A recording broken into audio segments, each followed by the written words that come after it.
Abby Whitmore pressed her father's old hat against her chest and walked into that auction with $43 she couldn't afford to spend.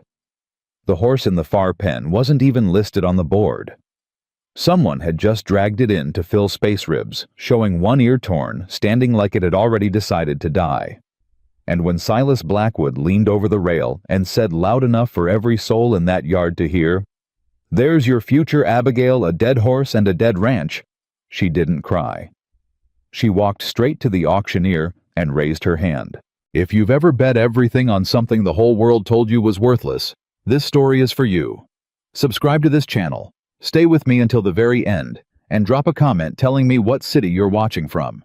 I want to see how far this story travels. The summer of 1878 came down on Harlan County, Montana, like a hammer on soft iron, slow, deliberate, and brutal. The Whitmore Ranch sat 6 miles east of town on a stretch of land that had once fed 60 head of cattle and given shade to a family that believed in hard work, the way other people believed in church. That summer it fed nothing. The cattle were down to 11 that were thin enough to make a buyer laugh and too valuable to slaughter. The well had dropped 2 feet since May. 3 fence lines were down, and the hay in the north shed had gone musty from a roof leak Abby couldn't afford to fix. Her father had been dead 4 months. She hadn't cried at the funeral. She hadn't cried when the bank sent its first letter, or the second. She hadn't cried when Silas Blackwood's foreman rode up to the gate in March and told her she had until the end of summer to settle the debt her father had signed in a moment of desperate winter faith. She told the foreman to get off her land. She said it quietly, the way her father had taught her, without shaking, without looking away. The foreman had smiled, tipped his hat, and left. She cried that night alone in the barn with her face pressed against the neck of her father's old gelding. But that was 4 months ago. By July, she had used up her tears and replaced them with something harder. The Harlan County Summer Livestock Auction ran every first Saturday of the month out at Denny Farrow's yard, half a mile past the mill.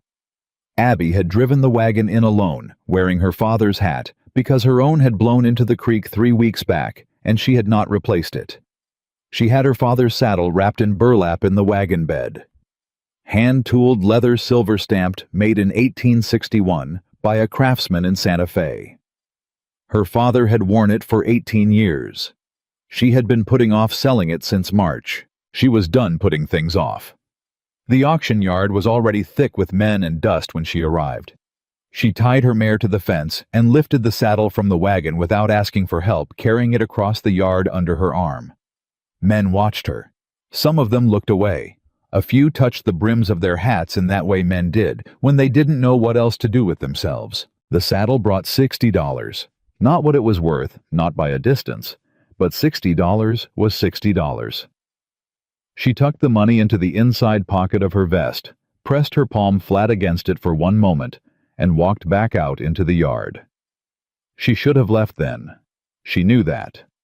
She had told herself that morning, standing in front of the small cracked mirror in the kitchen, "You go in, you sell the saddle, and you come home." No browsing, no hoping. Home. She was halfway to the wagon when she heard it. Not a sound exactly. More like the absence of one. A pocket of quiet inside all that noise. Men calling prices horses, stamping auctioneer, rattling off numbers in that machine gun rhythm they all had. Inside the quiet was a horse, standing at the far edge of the holding pen, not moving, not reacting, not doing anything at all except existing in a way that looked like pure concentrated stubbornness. It was the ugliest animal she had seen in recent memory. Dust-gray coat faded almost to white in patches. A ragged tear along the edge of its left ear healed badly into a notched scar. Ribs that showed like fence boards through a thin coat. Hooves that needed work. A neck that dipped lower than it should have, like the horse had been carrying a weight nobody else could see. The auctioneer hadn't even listed it yet. One of Farrow's hands had dragged it into the back pen as an afterthought, the way you'd add a broken chair to a sale of good furniture, just to say you'd tried. Abby stood at the fence rail and looked at that horse for a long moment. Then the horse lifted its head and looked back at her, not at the crowd, not at the pen gate, directly at her. There was nothing soft or gentle about it. It was a flat, even appraising look, the kind of look that said, "I see you, and I'm not impressed, but I'm still looking." It reminded her so powerfully and so suddenly of her father that her chest tightened around a breath she forgot to take. "You thinking of bidding on that, Miss Whitmore?" The voice was smooth. It carried just enough warmth to sound generous, and just enough volume to carry across 20 feet of crowded yard. She didn't need to turn to know who it was. She had been hearing that voice in bad dreams since March. Silas Blackwood was a well-made man in his middle 50s, silver hair, clean-shaved, broad shoulders, wrapped in a good wool coat despite the heat.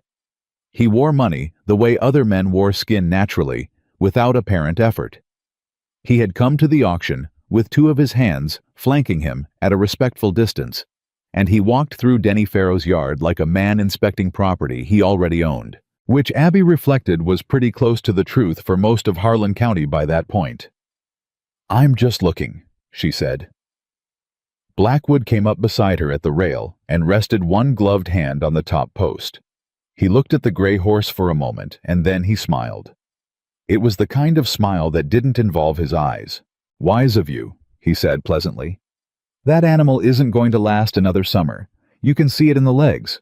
Muscles gone soft. Whatever that horse was, it's finished now." He paused. "Rather like some ranches I could name." He didn't look at her when he said it. He kept his eyes on the horse. That was somehow worse. Around them, a few men who had drifted close enough to hear chuckled. Not mean laughter. They probably thought it was just Blackwood being Blackwood making remarks the way powerful men did, but laughter all the same, and it moved through Abby like ice water. 30 days. Miss Whitmore," he said. Then quieter, and that was worse too. The drop in volume, the sudden intimacy, like he was doing her the courtesy of saying something private. "I've been more than patient. Your father was a man I respected, which is the only reason I've waited as long as I have. But at the end of 30 days, I will take the deed, the water rights, and the grazing land, all of it, legally and without delay." He straightened. His voice returned to its normal register, pleasantly conversational. "I'd hate to see Thomas Whitmore's graves disturbed by a survey team, but the land is the land." He touched the brim of his hat and walked away. Abby stood at the fence rail and breathed, in and out. She pressed the fingernails of her right hand into her palm. She watched the gray horse, and the gray horse stood there in its pocket of quiet and watched her back. The auctioneer reached the back pen eventually. He didn't even bother with much of a pitch. "Got a gray here, mixed stock age, unknown condition rough, who'll start me at 10. There were no takers. $10 for a horse, gentlemen. That's hardly generosity, come on. Who'll start me at 10? 10, said Abby. The yard shifted. Not dramatically, a few heads turned. A few elbows moved, but she felt it. The way you feel a change in wind before the storm announces itself. "I've got 10 from Miss Whitmore, who'll give me 15. Silence. "Going once at 10. 15, said a man she didn't recognize. He was standing at the far edge of the rail. She hadn't noticed him until that moment, which was strange because he was not the kind of man you overlooked easily. Tall wide through the shoulders, dark-haired under a worn felt hat with a leather cord around the crown. He wore a brown leather vest with no shirt beneath it, which would have been notable enough. But what held her attention was the stillness of him, the same quality the horse had, that concentrated deliberate stillness that said, "I am choosing to stand here, and I could choose otherwise in a heartbeat." He was looking at the horse, not at her. 15 from the gentleman at the rail, do I hear? 20. 20, said Abby without thinking. The man at the rail glanced at her then, brief measuring. He looked back at the horse. 25, he said. Abby's fingers found the inside pocket of her vest. $60. $60 between her and a summer of nothing. Her father's voice clear as a bell in the back of her memory. The thing about a broke-down horse, Abby girl, is that a broke-down horse is the truth. A fine horse might be lying to you, but a broke-down horse is the truth. 40, she said. The stranger said nothing. I have $40 from Miss Whitmore. 45 anyone. 45. Going once, going twice. Done, said Abby. She walked out of that pen with a gray horse on a lead rope, $43 poorer, and the full undivided attention of everyone left in Denny Farrow's yard. Silas Blackwood was standing near the gate with two of his men, and he watched her pass with an expression she could not read. Not amusement anymore. Something more careful than that. That horse will die on your property, he said not unkindly as she passed him. Save yourself the trouble and put it down now. Thank you for your opinion, she said, and walked through the gate. She had the horse almost to her wagon when she heard boots in the dirt behind her, moving at an unhurried pace that nonetheless caught her up quickly. She didn't stop walking. Miss. She stopped. The tall man from the rail came around to her left side, between her and the horse, which was either territorial or protective. She couldn't tell which yet. He stopped at a polite distance, hat in hand, and looked at her steadily. Caleb Mercer, he said. Cal, I'm not from this county. I didn't ask, she said. No, ma'am, you didn't. He looked at the horse. You see something in him. I see a horse I paid $40 for, she said. If you had concerns about the bidding, you should have spoken up before the gavel fell. I wasn't competing with you, he said. I was trying to make sure you wanted him enough to fight for the price. She stared at him. He held her look without apology. That horse isn't done, he said. I wanted to know if you knew that. And now, I think you knew it before I did. He settled his hat back on his head. His voice was quiet, level, with a texture like gravel packed smooth by years of weather. He's going to need feed water, and about 2 weeks of doing nothing before he can do anything. His right front shoe is wearing wrong. He compensates, which means there's soreness. He's been working through a long time, and he's got the kind of bone structure you don't see on stock bred for flatland. She looked at the horse. The horse was standing with his head low, breathing evenly, not fighting the lead rope. You know horses, she said. Mountain horses, he said. Spent 12 years in high country. That animal's got old blood in him. The kind that doesn't quit. The kind that doesn't quit. She felt something move in her chest that she was not prepared for and did not welcome. I have a ranch 6 miles east, she said, keeping her voice level. I have a water trough, a hay supply that's going musty, and 11 cattle that aren't going to rescue themselves. I do not have a budget for a hired hand, a farrier, or a trainer. I'm not asking for wages, he said. I need a place to sleep that isn't open ground and a meal that isn't hardtack. I can mend fence haul water, and I know how to bring a horse back without breaking it further. She looked at him for a long moment. Why? He considered the question without deflecting. Because I watched that man by the gate spend 10 minutes trying to break your nerve in front of a crowd and you didn't break. And because that horse is worth more than anything in this yard, and nobody here knows it but you and me. He paused. And because I've got nowhere I need to be. Abby Whitmore had been careful all her life. Careful and practical and suspicious of offers that came without visible cost. Her father had taught her that too. When a stranger offers something for nothing, count your fingers after you shake his hand. You sleep in the barn, she said. You eat what I eat, which right now isn't much. You stay off my father's half of the house, and you don't ask questions about the debt. If I decide you're working for Blackwood, I'll know it within 3 days, and you'll be off my land before sundown of the 4th. Understood, he said. I don't know what you think is going to happen, she said. I've got 30 days and 1 sick horse and no plan that makes sense. No, ma'am, he agreed. Not yet. She turned and led Ash toward the wagon. Hey. The ranch looked worse in the full afternoon light than it did in her memory, which was saying something because she lived there and her memory was not generous with it. The north fence was down for 60 yards. The trough nearest the barn had a crack running from rim to base that she'd been patching with river clay for 2 months. The kitchen garden was half dead. The hay shed roof sagged in the middle like a man who'd been punched. Cal stepped off the wagon, looked at all of it, and said nothing. which she respected. They got Ash into the small paddock by the barn. The horse went in without protest, stood still, while Cal ran his hands slowly down each leg, examined the hooves pressed along the spine. He didn't speak while he worked. He moved like someone who had done this 10,000 times in places where hurrying earned you a kick to the teeth. "How bad?" she said. "Not as bad as he looks. Worse than he should have been allowed to get." He straightened. "He's been working hurt for months. Somebody rode this horse hard and fed him badly and called it a horse's problem when it stopped performing." Something moved through his expression, brief and controlled. "You'll see it a lot. Men who don't know the difference between an animal that's finished and an animal that's been failed." She handed Ash a palmful of grain from the sack she'd loaded in town. The horse ate carefully without lunging, which surprised her. "He's got manners," she said. "He's got sense," Cal said. "Which is better?" She watched Ash's jaw work steadily through the grain. "Jonah Reed," she said. "You know that name?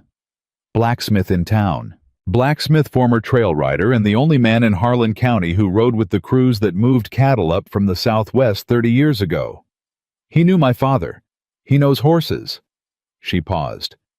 "He's been looking at Ash through the fence since I let him pass the smithy on the way in. I saw the look on his face." Cal was quiet. "He knows something about this horse," she said. "Or horses like him." "I'd like to talk to him," Cal said. "Tomorrow," she said. "Tonight, Ash rests, and you mend the trough." Cal nodded. He picked up the toolbox from beside the barn door and moved toward the trough without being told where it was, which meant he'd looked on the way in. She filed that away. Jonah Reed was 71 years old, built low and wide, like a man who'd spent decades bending over fire and iron with hands so scarred and calloused they looked like they'd been made from a different material than ordinary human hands. He had a slow, wary way of talking that people sometimes mistook for simplicity, which was always their error. He came to the ranch the next morning, before Abby had finished her coffee, riding a mule he'd owned longer than most people in Harlan County had been alive.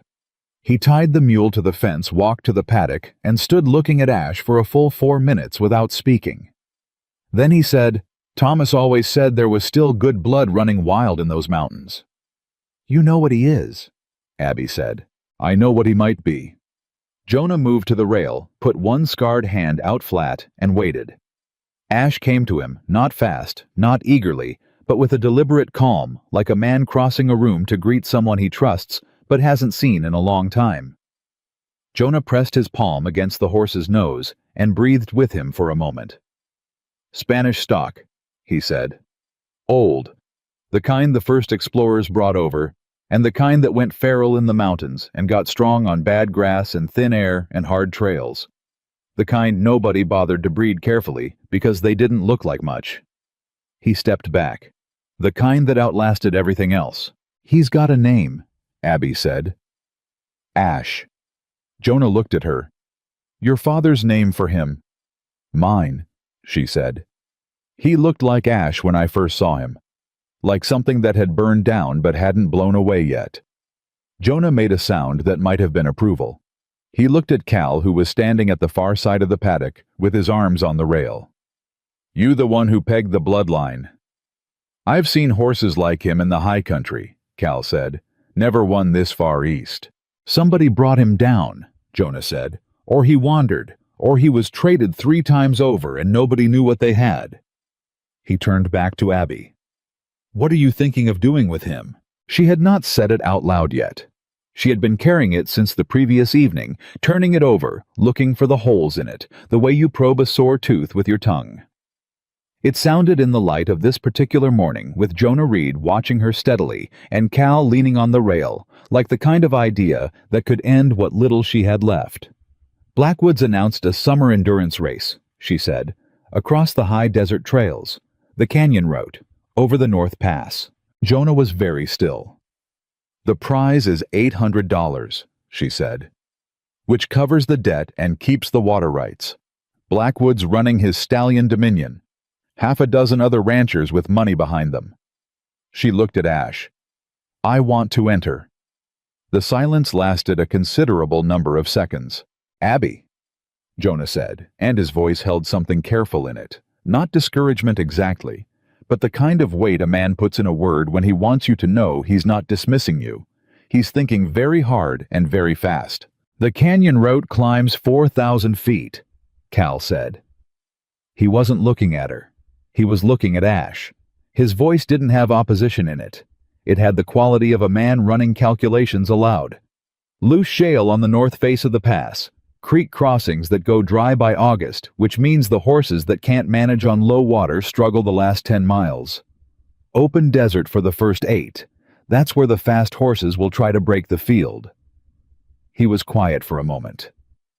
"That's the worst possible course for a thoroughbred stallion, and the best possible course for an old mountain horse with good bone and deep lungs." Jonah looked at Cal slowly. "Dominion's a showpiece," Cal continued. "I've seen his type. Big through the chest, fast on flat ground, bred for appearance as much as performance. He'll burn his energy in that first 8 miles chasing a lead he doesn't need, and he'll be fighting the shale by the 3rd hour." He paused. "If Ash is what he looks like, and if we have 6 weeks—" "We have 30 days, Abby said. Another silence. 28 now, she said. "Since yesterday." Cal looked at her. For the first time she saw something in his face that wasn't careful distance. Something direct and unguarded there for just a second, like a window opening and closing. "Then we don't waste any," he said. Jonah blew out a breath through his nose. He pushed off the rail and turned toward his mule. "I'll make him shoes," he said. "Mountain fit, wide web short heel, grip on shale." He got one foot in the stirrup. "And Abby," he looked back at her. "You'll have to ride him yourself. Nobody else's weight, nobody else's hands. That horse has to know who he's running for." He rode out. Abby stood in the dust of the paddock and looked at the horse her father would have loved, and the mountain man she did not yet fully trust, and the wreck of everything her father had built, and she thought, this is either the bravest thing you have ever done, or the most foolish, and you will not know which until it's over. Ash lowered his head and pushed his nose against her shoulder blade, not gently, firmly, like a nudge, like a reminder that she was still standing there, and so was he. She pressed her hand against his neck and held it there. "All right," she said to the horse, to herself, to her father's grave on the east hill behind the dying hay shed. "All right." The days that followed were the hardest she could remember since the week her father died, and they were different in a way she hadn't expected, harder in the body, easier in the heart. Cal woke before dawn. She would hear him in the barn, moving quietly, speaking to Ash in a low voice she couldn't make out the words of, which she found somewhat against her will, deeply reassuring. She rose with the light-made coffee, brought 2 cups to the barn door, and left one on the fence post. She never asked him to come to the table. He never asked to be invited. They worked at a practical distance from each other and spoke about the horse, the fence, the cattle, the water, and not about anything else. Ash ate. That was the first thing. He ate, and then he ate more, and his ribs began to disappear under a coat that was taking on something almost like sheen. Cal walked him in the mornings, slow circles in the paddock, then along the fence line, then out along the flat east pasture, increasing the distance each day. He didn't ride him. He didn't rush him. He walked beside him, matching his pace, letting the horse choose the ground. "You're not pushing," she said one morning, standing at the paddock rail with her coffee. "Not yet," he said. "We don't have time to go slowly." He looked at her. "We don't have time to go wrong either. A horse that trusts the ground under his feet will give you 10 times what a pushed horse gives you when it matters." He turned back to Ash. "You can't buy that trust with a schedule." She thought about that for longer than she expected to. Blackwood's men came by twice in the first week. Once to deliver a written notice reminding her of the debt amount and the deadline. Once in the middle of a hot afternoon when she was mending fence on the south line, 2 riders Blackwood's brand on their horses, who stopped at the fence and looked at her for a long moment without speaking before riding on. She kept mending fence. She didn't watch them go. Cal was somewhere she couldn't see, And yet when she got back to the barn an hour later, he was there, and he'd apparently spent the afternoon resetting a corner post that had been leaning since winter. "They bother you," he said, without looking up from the post hole. "Not more than usual," she said. She stopped. "You saw them." "Hard to miss." And he packed dirt around the base of the post, tamped it flat with his boot, tested the post with both hands. "I've got nothing against you telling me when that changes." She didn't answer that. She went inside and made supper. The news about the race and about Ash moved through Harlan County in the way that all news moved through small places, faster than the people involved would have chosen, and distorted just enough by the time it arrived to be both recognizable and infuriating. By the end of the first week, the story going around town was that the Whitmore girl had lost her mind from grief and bought a dead horse to race against Silas Blackwood's champion stallion, and was being helped in this venture by a saddle tramp from the mountains, who didn't know the county or the terrain or the first thing about serious competition. There were variations. In one version, she'd bet the whole ranch already. In another, Cal was a hired gun Blackwood himself had planted to ensure she failed. In a third, which Abby heard secondhand from the woman who ran the dry goods store, Ash had already died, and Abby was keeping it secret. Ash was at that moment eating enthusiastically in the paddock and had put on visible weight in 9 days. But this did not prevent the circulation of his obituary. She went to town for supplies on a Thursday and bore it. She heard the silence that spread in front of her at the general store, and the looks from men along the street, and the cluster of women outside the church who stopped their conversation until she'd passed. She bought flour salt feed and lamp oil. She did not explain herself to anyone. She loaded the wagon and drove home. Cal was waiting at the gate. He took the feed bags without being asked. "You should have woken me," he said. "I'd have come." "I don't need someone to come," she said. He nodded. "No, ma'am." He slung a feed bag over his shoulder. "But I'd have liked to." She looked at him for a moment over the wagon rail. He had the straightforward way of saying things that men raised in open country sometimes had. Where there was no performance in it, he said what he meant, because there was nothing to be gained by not saying it. She had known men her whole life who could not manage that. "Next Thursday," she said. "You can come." Something brief and quiet moved across his face. "Yes, ma'am," he said, and carried the feed to the barn.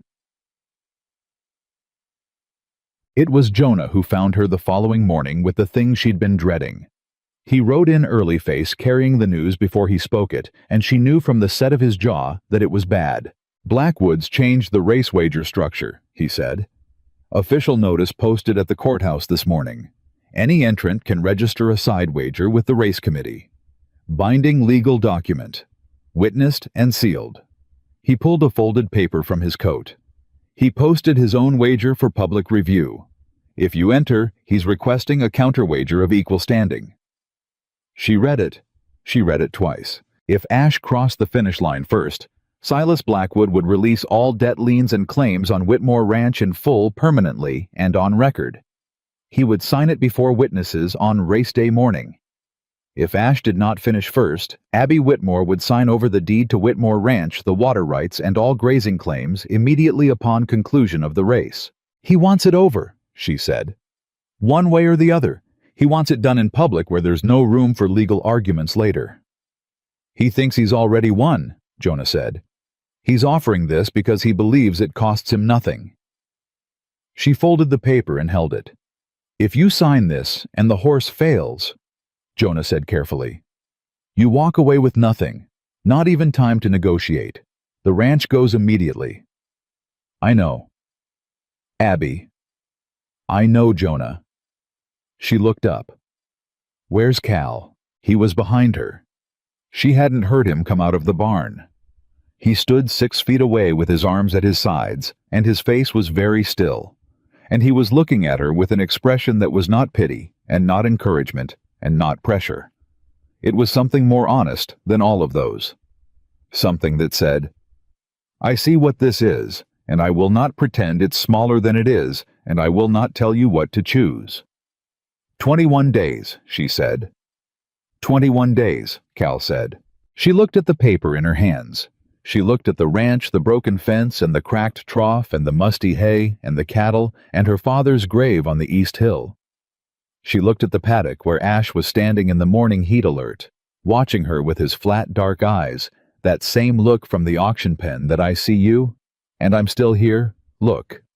She walked to the house. She got a pen. She came back outside. "Witness it," she said to Jonah. He did. She signed her name in her father's exact handwriting, a habit she'd kept since childhood, when he'd taught her that a signature should look like the person meant it. Thomas Whitmore had meant everything he ever signed. So would she. She handed the paper back to Jonah. "Bring it to the courthouse," she said. "And then come back, because we've got 21 days and a horse who doesn't know yet what he's capable of, and I need Jonah Reed to help us find out." The old man took the paper. He looked at her for a moment with the eyes of someone who had known her father and knew exactly who he was looking at right now. "Yes, ma'am," he said softly, and he rode. 21 days. Abby had written the number on the inside of her left wrist with a carpenter's pencil. The morning after she signed the wager, the way her father used to mark measurements on his skin when he didn't have paper. She didn't look at it constantly. She didn't need to. It sat there like a pulse, reminding her with every movement of her hand that time was not neutral, it was moving against her 1 hour at a time, and every hour she wasted was an hour. Silas Blackwood was winning without having to do a single thing. Cal saw it the first morning. He didn't say anything about it. He handed her a cup of coffee at the barn door, the way he had taken to doing, and his eyes moved across the number on her wrist for just a second, and he said, "He ate clean through the night. All of it." She looked at the empty feed bucket in Ash's stall. All of it. Every grain. He leaned on the doorframe. "He's deciding to live." She thought about that, the specific choice of that word, deciding, as if the horse had been weighing options the way she weighed them, as if survival in this particular stretch of Montana summer was an act of will as much as biology. Looking at Ash standing steady in the morning light with his ribs a little less visible than they had been 9 days ago, she thought Cal might not be wrong. "Then we don't waste it," she said, and handed him back the empty cup. The training shifted that morning. Cal had spent the first week and a half doing nothing dramatic, walking Ash, letting him move at his own pace, feeding him on a careful schedule that Jonah had laid out, cleaning the hooves himself every evening, with a patience that Abby found simultaneously reassuring, and on the bad days, quietly maddening. She understood the reasoning. She trusted the reasoning. But she was also a woman with 21 days, and a number on her wrist, and patience had a cost she was paying in sleepless hours. What changed that morning was the ground. Cal started taking Ash off the flat. Not far, not yet, but he found the rocky rise on the east side of the property, the long, uneven slope that ran up toward the tree line, where the land turned from Whitmore ground to open range. The footing there was poor loose stone, dry grass patches of exposed shale where the rain had stripped the topsoil over years. Every other horse Abby had owned had avoided it by habit. Ash walked up it like he was going home. She stood at the bottom and watched Cal lead him up the first time, and then the second, and then the third, and each time Ash found his footing with a precision that was nothing like the careful hesitation of a flatland horse on bad ground. He placed each hoof with an economy of motion that looked almost offhand, like the rock didn't require his full attention, like instinct was handling the geometry, so his mind could be somewhere else. "There it is," Cal said, coming back down to her on the third pass, the lead rope loose in his hand. "That's what I was looking for." "He's done this before," she said. "His blood has done it before," Cal said. "He's remembering something he was never taught." She watched Ash pick his way down the slope behind Cal, and felt something she hadn't felt in a long time. A feeling she associated with her father and with the early years on the ranch before the debt and the drought and the slow erosion of everything they'd built. It wasn't quite hope. It was something older and quieter than hope, the sense that a thing was right, that the world was briefly aligned, in a way that made sense, that the pieces on the board were where they were supposed to be. She did not say any of this to Cal. She said, "What's next?" "Waterwork," he said. There's a creek crossing on the North Pass Trail that dries to a trickle by August. Horses that panic at low-water crossings lose time and energy. Ash needs to know how to read water that isn't there." She blinked. "How do you train a horse on a dry creek?" He looked at her. "Carefully," he said, and she surprised herself by almost smiling. Jonah arrived that afternoon with the shoes. He had made them exactly as he'd described: wide web short heel, a concave sweep along the toe that was different from any horseshoe Abby had seen fitted in Harlan County. He spread them on the fence post and explained each one with the specificity of a man who had spent 50 years translating between the language of metal and the language of ground, and Cal listened with an attention so complete it was almost physical. Asking questions that told Jonah immediately Abby could see it register on the old man's face that this was not a man who needed to be taught from the beginning, only updated. "You've shod mountain horses before," Jonah said. "Watched it done," Cal said. "Never had the tools to do it right." "You'll learn today," Jonah said and began. Ash stood for the shoeing. With the same deliberate patience he seemed to bring to everything. Not anxious, not aggressive. Just present his attention moving between Jonah's hands and Cal's voice, and whatever private calculation he was running behind those dark eyes. When it was done, Jonah set down the hammer and walked Ash 3 times around the paddock himself, watching the movement with his chin down, his hands clasped behind his back. The walk of a man reading a story, in the way an animal put his feet on the earth. He stopped. He turned. He looked at Abby. "Your father would have loved this horse," he said. She had to look away for a moment.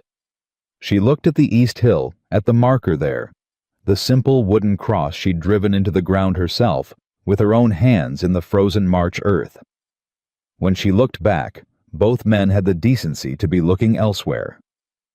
"Tell me about the bloodline," Cal said to Jonah, and the old man began to talk. It came out over the next hour in the way old knowledge came out of old men, not in a straight line, but in circles, each loop of story touching the center before swinging outward again.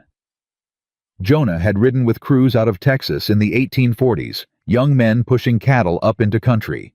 Nobody had mapped well through terrain that broke flatland horses in 3 days and killed men who underestimated the altitude.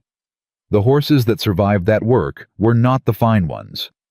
They were the compact ones, the mountain-bred ones, the ones that descended from Spanish stock gone feral in the high desert, centuries back horses that had learned to live on less grass, less water, less oxygen, more rock, more heat, more distance than any horse bred for a comfortable life was equipped to handle. They called them ghost horses, Jonah said. Not because they were fast, because you'd see them in conditions that should have finished them, and they'd still be moving. Like they didn't know they were supposed to be dead. Cal was quiet for a moment. Then he said, "Ash?" Jonah looked at him. "Like ash from a fire," Cal said. "Still hot when it looks cold, still alive when it looks finished." Abby had her back against the paddock fence, and her arms crossed, and her face arranged in an expression she hoped was neutral.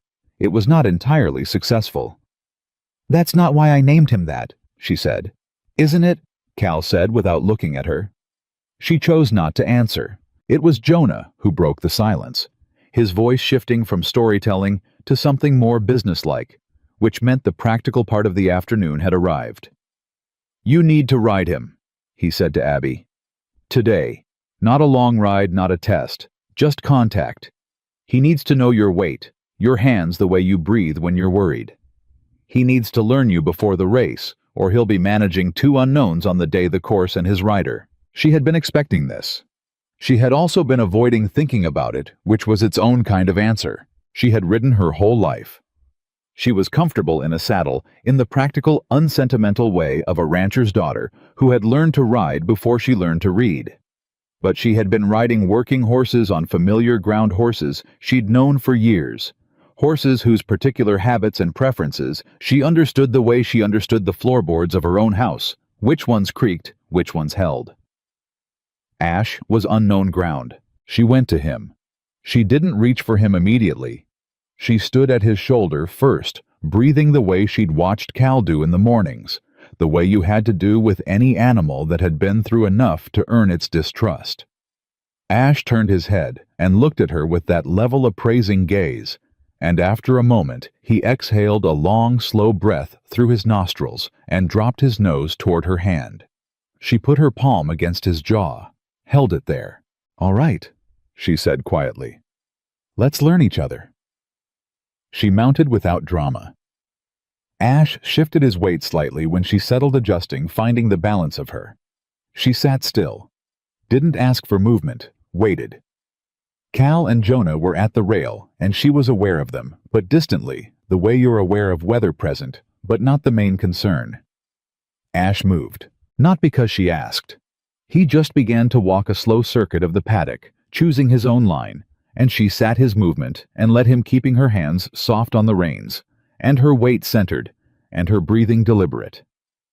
He had a rolling, ground-eating walk that was different from any horse she'd ridden, efficient in a way that felt almost effortless, like he was built for distance, the way some men were built for long argument. 3 circuits, 4.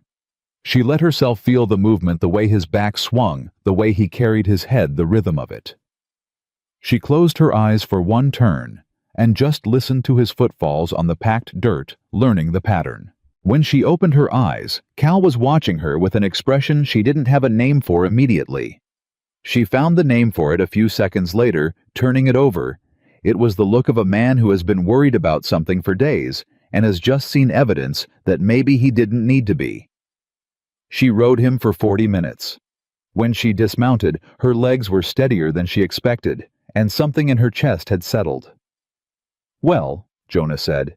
"He's not going to kill me," she said. Jonah made the sound that passed for a laugh with him.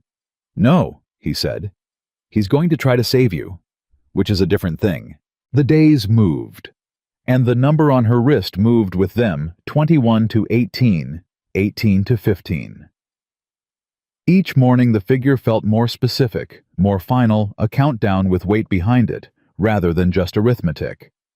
She stopped writing it fresh every day after a while. The original number had faded to a gray smudge, but she didn't need to see it to know it. Training expanded. Cal found a stretch of rock trail along the eastern property line, where the ground changed character. Every 50 yards, flat, shale, to loose aggregate, to embedded granite, to crumbling sandstone. And he ran Ash through it twice a day. Morning and late afternoon, varying the pace, asking the horse to move faster, then slower, then hold a precise speed across shifting ground. Ash adapted with a quickness that made Cal go quiet in the way he went quiet when something surprised him, and Cal Mercer was not a man who surprised easily. Abby rode more and more. By the end of the second week, she was on Ash for 2 hours every day, working the rock trail herself. Learning the way, the horse communicated the shift of weight that meant he'd found good ground. The particular tightening through his back that meant he was recalculating his footing. The way he dropped one shoulder slightly, going into a technical section, like a man leaning into a job he knew how to do. She learned his language, the way you learned a person's language, by listening more than you spoke, by watching more than you directed, by understanding that communication in difficult country was a conversation, not an order. Cal rode behind her. Most days, not interfering, occasionally. Calling something short and specific. Let him choose the line. Your hands are too busy. Breathe. Sit back on the descent. Trust the foot. She stopped arguing with the instructions by the 3rd day, which was faster than she'd expected herself to stop. It was on the 14th day that Blackwood came. Not in person. Silas Blackwood did not dirty himself with personal visits to losing causes. He sent his foreman a thick-necked man named Cole Dearborn, who had worked for Blackwood for 15 years and wore his employer's authority like a coat that didn't quite fit him. Dearborn rode into the yard at mid-morning with 2 riders behind him, and he sat his horse in the middle of the yard and waited the way men did when they wanted you to come to them. Abby was in the paddock with Ash when they arrived. She saw them through the rails. She finished what she was doing. She was checking Ash's near front hoof for the small stone bruise that had been threatening since yesterday, and then she stood, set the hoof down, patted Ash's shoulder, and walked to the paddock gate. She opened it. She went through it. She walked across the yard to Dearborn's horse and stopped 6 feet out, looking up at him. "Cole," she said. "Miss Whitmore." He tipped his hat with 2 fingers, the minimal version. "Mr. Blackwood sends his regards." "I'll bet he does." Dearborn's face moved slightly. He was not unintelligent, she'd always known that, but he worked for a man who rewarded loyalty over initiative, and so the intelligence had nowhere to go. "He also sends a notice," he said, and produced an envelope from his coat. She took it without stepping closer, letting him lean down to hand it to her. She opened it. She read it. Her hands did not shake. She was proud of that. The notice informed her that Silas Blackwood, acting in his capacity as holder of the lien on Whitmore Ranch, was exercising his right, under the original loan agreement, to conduct an inspection of the property and its water access in 14 days, which was 1 day after the race. If the wager outcome resulted in transfer of property, the inspection would serve as the preliminary survey for the deed transfer. If the wager outcome went otherwise, the inspection would proceed regardless, as it was a term of the original loan.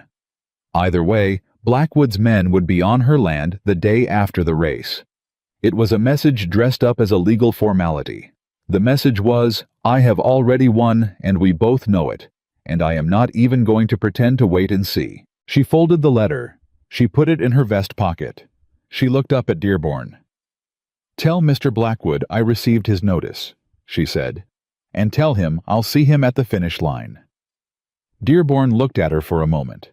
Something moved in his face, not sympathy, but something adjacent to it, something that might have been in another man's life, a form of respect.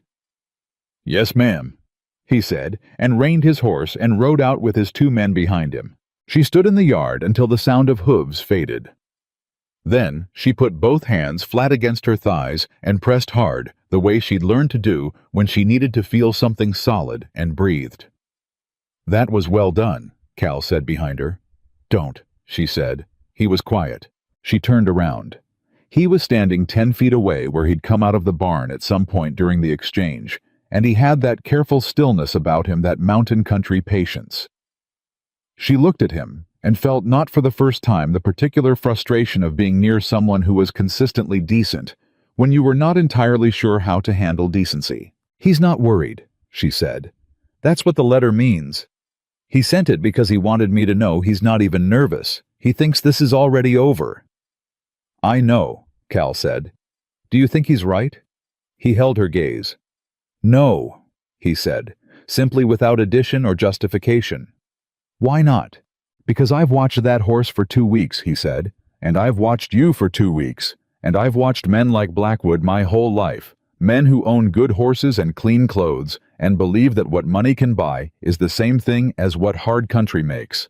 He paused. "It isn't the same thing. And on that trail, on that pass, in that heat, it won't look the same either." She looked at him for a long moment.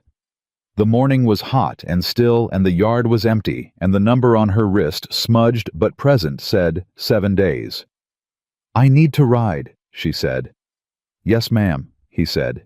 She went back to Ash. It was on the 16th day, 5 days out, that they found the water line. Cal discovered it at first light when he went out to check the trough near the east pasture. Someone had come in the night and cut the main line from the well to the pasture trough, a clean cut, not a break, not a leak, a deliberate splice and separation, the kind of cut that takes a tool and intention. The cattle were bunched at the dry trough, restless. Ash was fine. His trough was on a separate line, but the cattle were going to suffer in the heat without water, and fixing the line meant pulling the splice and relaying 20 feet of pipe that she did not have in inventory. She stood looking at the cut pipe with her hands on her hips, and something cold and precise moving through her chest. "Blackwood," she said. "Or his men," Cal said. "Can't prove it." "Don't need to prove it," she said. "I know it." She looked at the cattle.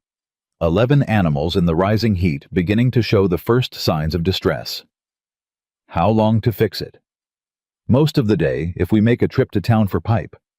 "We can't spend the day on a town run 5 days out." He was quiet for a moment. Then, "How far to the creek on the north fence?" She looked at him. "Quarter mile." "Cattle can walk a quarter mile twice a day for 5 days," he said. We move the training to the afternoon, handle the creek walk in the morning, fix the line after the race when we have time. She thought about it. The cattle will lose weight. Less than they'll lose without water. She nodded. All right. She looked at the cut pipe once more. He's rattled, she said. Cal tilted his head slightly. He wouldn't bother cutting a water line if he was certain, she said. Certain men don't bother rattling cages. He's done something petty because somewhere he started to wonder. She looked at Cal. That's good news. He considered it. It is, he said. Don't let me think it's better news than it is, she said. It's limited good news, he said precisely. He's uncertain enough to bother you, but confident enough to do it openly, which means he still believes he wins. But he's thinking about it, she said. He's thinking about it, Cal agreed. She moved the cattle to the creek line that morning herself, driving them on foot with Ash walking behind her at the end of a lead rope, which caused a small amount of bovine confusion and a large amount of noise, and she was sweating and dusty and thoroughly undignified by the end of it, and she found somewhat to her surprise that she did not particularly mind. Cal watched from the fence. You're good with them, he said. They were my father's cattle, she said. I've known most of them since they were calves. She brushed dust off her sleeve. I talk to them sometimes, when no one's around. What do you tell them? She glanced at him. He was asking genuinely, no performance in it, no teasing. I tell them things are going to be all right, she said. The same thing you tell anything that's frightened and can't understand the full situation. He was quiet for a moment. Does it help? I think it helps me, she said honestly. I'm less sure about them. He smiled. It was the first time she'd seen him smile, really smile, not the small controlled expression he sometimes deployed when something struck him as worth acknowledging. This was different, unguarded, and it changed his whole face in a way that hit her somewhere unexpected, and she looked away before he could see that it had. The night before the race, Jonah came late. She was in the barn with Ash when she heard the mule on the road, and she came out to meet him, and the look on Jonah's face stopped her at the barn door. What? She said. He got off the mule slowly, more slowly than usual, and she understood in the specific way you understood bad things with a person you knew well, that he was managing what was in his face before he turned it toward her. When he did, it was controlled, but not entirely. Jonah, she said. What? I've been going through old records, he said. Your father's ledgers, the original survey maps, the water rights documentation from when your grandfather filed the claim. He pulled a worn canvas satchel from his saddlebag. I needed to understand the original loan documents, what Blackwood actually holds and what he's claimed to hold, because I've been hearing things from some of the other small ranchers' men who've been squeezed the same way your father was squeezed, and the terms they're describing don't match the terms that should exist under county law. She was very still. Abby. Jonah looked at her directly. The debt your father signed, the original amount and the compound rate that Blackwood's been applying, I'm not certain it's legal. The rate he charged after the first year is higher than county regulations permitted for private land loans in 1875. If it isn't legal, the debt as he's presented, it may be significantly smaller than the number he's been collecting on, or void entirely. The night was warm and the yard was quiet, and somewhere in the south pasture, a coyote said something brief and went silent. Why are you telling me this the night before the race? She said carefully. Because I only finished checking it an hour ago, he said. And because I don't know yet. I need the county clerk's records, and I need a man who knows land law, and neither of those things is available until Monday, and the race is tomorrow. He looked at her steadily. I'm telling you, because you deserve to know, there may be another path. That the wager you signed may not be the only way out. She held the canvas satchel he offered her. She held it and felt the weight of it, the dense weight of old paper and long history. If I pull out of the race, she said, Blackwood knows I've found something. He has lawyers and time and money, and he will tie this up in county court for 2 years, and I will lose the ranch to debt and legal costs before the records ever see a judge. Jonah said nothing. If I ride tomorrow and I win, she said, the wager is binding and witnessed and legal, and his claim on this land is gone. And then I can take your records to court and help every other rancher he's done this to without having to fight for my own home at the same time. And if you ride and you lose, Jonah said quietly. Then none of this matters, she said, because I'll have nothing left to fight from. She looked down at the satchel in her hands for a long time. Keep the records safe, she said. Bring them Monday if, she stopped. Started again. Bring them Monday. Jonah took the satchel back. He put his hand on her shoulder for a moment briefly, the way her father used to do, the weight of a hand that had known her a long time. Then he got back on his mule without another word, because he was Jonah Reed, and he understood that sometimes the only decent thing was to leave a person alone with the size of what they were carrying. She went back into the barn. Cal was awake. He was sitting on the hay bale near Ash's stall with his elbows on his knees and his hat in his hands, and he looked up when she came in, and she saw immediately that he had heard enough of the conversation at the yard to know the broad shape of it. She sat on the bale across from him. The barn was warm and smelled of hay and horse and leather, and the specific dusty calm of an enclosed place at night. You heard, she said. Some, he said. There may be legal grounds to challenge the debt. Jonah's a careful man, Cal said. If he says it, it's likely. It doesn't change tomorrow. No, she looked at her hands in her lap. I keep thinking about what my father would say, she said. About all of this. The race, the wager, the horse. She paused.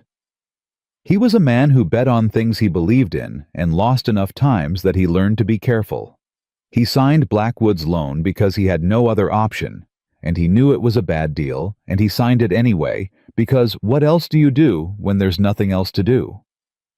She was quiet for a moment. He would have loved Ash, she said. Jonah was right about that. He raised you, Cal said. He would have loved that you saw what nobody else saw in that auction pen. She looked up. Cal was looking at her steadily, directly the same quality of attention he gave the ground when he was reading it for safe passage. Not soft, not careful, just true.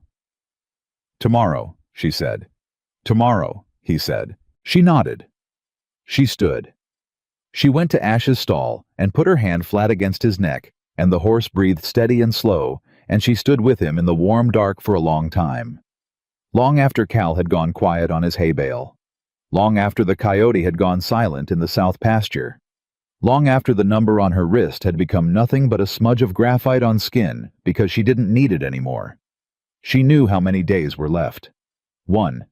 She was up before the sun. Not because she'd slept and woken, she hadn't slept. Not really, not in any way that counted. She'd lain on her back in the dark, listening to the ranch breathe around her, the particular nighttime language of a place she'd known her whole life. The creak of the north wall where the wood had dried unevenly over 20 years, the sound of the cattle shifting in the south pasture, the intermittent call of something small and nocturnal in the brush east of the well. She knew every sound. She'd grown up inside them the way you grew up inside a language, until you stopped hearing it as separate things and started hearing it as one continuous voice. She lay there and let the ranch talk to her and thought about nothing deliberate. She'd learned years ago that the night before something big, the worst thing you could do was think. Thinking at 2 a.m. was just fear wearing the costume of reason.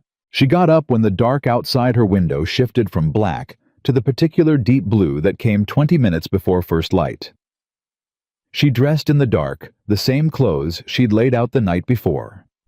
Her father's riding shirt worn soft from decades of washing her own leather vest. Her heaviest riding pants, her boots that she'd oiled twice in the past week. She braided her hair back tight and pinned it flat. She did not look in the mirror.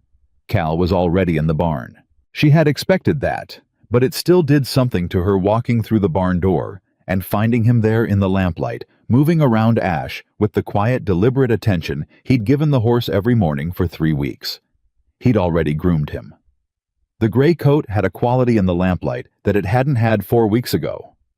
Not a sheen exactly. Not the high-polished glamour of a show horse, but a density, a substance the look of something that had been neglected and had come back to itself on its own terms. "Morning," Cal said, without looking up from the hoof he was checking. "Morning," she said. She went to Ash's head. The horse turned and pressed his nose briefly against her jaw, which he'd taken to doing in the last week, not nuzzling, not affection exactly, more like checking the way you'd put your hand to someone's forehead to see if the fever had broken. She put her palm flat against his neck and held it there for 3 seconds. "How is he?" she said. "Ready," Cal said. He set the hoof down and straightened and looked at her over Ash's back. In the lamplight, his face was composed, settled the face of a man who had decided everything he needed to decide the night before and was now purely in the present. "How are you?" "Ready," she said. He held her eyes for a moment. Then he nodded once and went back to work. They loaded out before full dawn, walking Ash the 6 miles into Harlan County, rather than trailering him because Cal had said 3 days ago that he wanted the horse moving and warm and comfortable in his own body before he was asked to stand in a crowded assembly area with 100 other horses and twice as many people. Abby had agreed without argument. 6 miles was 6 miles, and Ash walked them with the same ground-eating efficiency she'd learned to read over 3 weeks of training. His head up, his breathing, even picking his way along the road with a quiet attention that didn't look like anything except a horse moving through the early morning, which was exactly what it was. Cal walked on his right. She walked on his left. Nobody talked much. The sky went from blue to gray to the first pale yellow of a Montana summer morning, and the heat that was coming announced itself early the way it did in July, not gradually, but all at once, like a door opening into a furnace room. By the time they reached the assembly ground at the edge of town, the day was already promising to be punishing. The assembly area was full. Abby had known there would be a crowd. She hadn't quite calculated the specific weight of what that crowd would feel like. The noise of it, the heat of so many bodies, the dense press of horses and riders and spectators, the smell of money and sweat and saddle leather and tobacco. There were 12 registered horses in the race. 6 of them were quality animals on expensive tack, their riders in good clothes, their handlers moving around them with the efficient confidence of people who did this regularly and expected to win. The other 6 were what you'd call honest horses, working animals, in decent condition, ridden by men who'd paid the entry fee and wanted the prize money, and had a realistic sense of their chances, which is to say, they hoped, but did not expect. And then there was Ash. She felt the moment the crowd noticed him. It wasn't loud, it was the opposite of loud, a kind of moving silence that spread from the people nearest the gate outward as she walked him through a ripple of attention that converted itself almost immediately into sound as soon as it had somewhere to go. She heard the laughter before she could make out the individual voices. She heard her own name once, then twice then, in the particular way it moved through a crowd when people were talking about you rather than to you. She kept walking. Her chin was level. Her hands were steady on the lead rope. "Abby Whitmore brought that to a race," said a man's voice close enough that she knew he wanted her to hear it. "Somebody ought to tell her this isn't a glue auction." Laughter. Several voices. She did not look toward the sound. She looked between Ash's ears at the space in front of her and kept moving. Cal was beside her, and he had not changed by 1 degree his pace, his posture, his expression. He moved through the crowd the way a river moved through rock, not fighting it, not accommodating it, simply continuing in the direction he had already chosen. "Good horse," he said quietly to Ash, not to her, not to the crowd, just to the horse. "Good horse, we're fine." Ash's ears moved toward his voice and then forward again. They found their assigned position at the far end of the line. Abby tied the lead rope to the temporary rail and stood beside Ash and looked at the field and made herself do it methodically, the way Cal had taught her to read terrain, not emotionally, not with hope or fear, but with attention. She looked at each horse and named what she saw. Dominion was impossible to miss. He stood 4 horses down from Ash, and the contrast was so extreme it was almost theatrical. 17 hands, if he was an inch a blood-bay stallion, with a coat so deep it looked almost black in the morning shadow, broad through the chest, long through the neck, exactly the kind of animal you built songs about. His handler was managing him already, and the horse was managing the handler right back, shifting his weight, tossing his head full of the high-voltage energy of a thoroughbred in a crowd. Beautiful, expensive, bright as fire, and Silas Blackwood was standing beside him. He was looking at Ash, and at Abby. He wasn't smiling. That was the thing she noticed first. 3 weeks ago, at the auction, he'd smiled. This morning, he was simply watching with the careful, neutral expression of a man reconsidering something he thought he'd already decided. Good, she thought. You should reconsider. He saw her looking. He held it for a moment, and then he smiled. But it was a different smile from the one at the auction, smaller, tighter, something defensive in it that he would never have recognized in himself. He touched the brim of his hat. She looked away first and turned back to Ash. "He's watching you," Cal said beside her. "I know." "He's worried." "I know that too." She checked Ash's girth. "Don't let me get ahead of myself." "You won't," he said. "You haven't yet." The race committee read the course aloud from a posted board, 8 miles of open desert flat. Then the canyon approach, then the shale switchbacks on the north face of the pass, then the high trail along the ridge, then the descent through the dry creek bed, and the final 2 miles into town. 41 miles in total. No time limit. First horse across the marked finish line on Main Street won. Abby listened to every word. She had memorized the route from the survey map Jonah had brought her 2 weeks ago, had traced it with her finger so many times she could close her eyes and walk it section by section. She knew where the footing changed. She knew where the water was and where it wasn't. She knew where Dominion would be strongest and where his strength would become liability. She knew what she was going to do. The problem was doing it. The start was a simple flag drop. No starting gates. No ceremony beyond the race. Steward walking to the front of the line with a red flag and holding it up. 12 horses lined up roughly abreast across the wide flat south of town, their riders pulling them into some version of readiness. And the morning heat pressed down on all of them equally and indiscriminately. Cal came to her stirrup. Aim. He looked up at her with that direct, quiet attention he'd given her the night she signed the wager, and the night she rode Ash the first time, and every morning for 3 weeks in the barn. He put one hand on her boot briefly, not a gesture of comfort, something more specific than that something that said, "I am here, and you are ready, and this is real."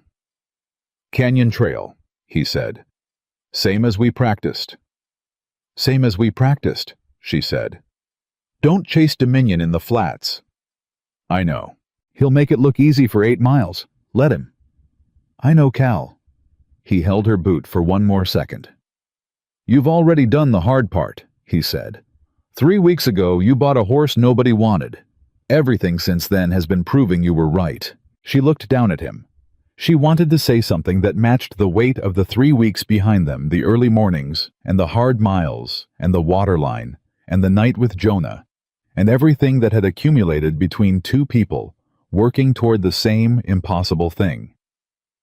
She could not locate the words in the right order. "Don't lose Ash," she said. "If something goes wrong out there—" "Nothing's going to go wrong," he said. "But if it does—" He held her gaze. "I'll be on the trail behind you on the gray mare," he said. "I won't be far." She nodded. She looked forward. The flag went up. Dominion came off the line like something launched from a cannon.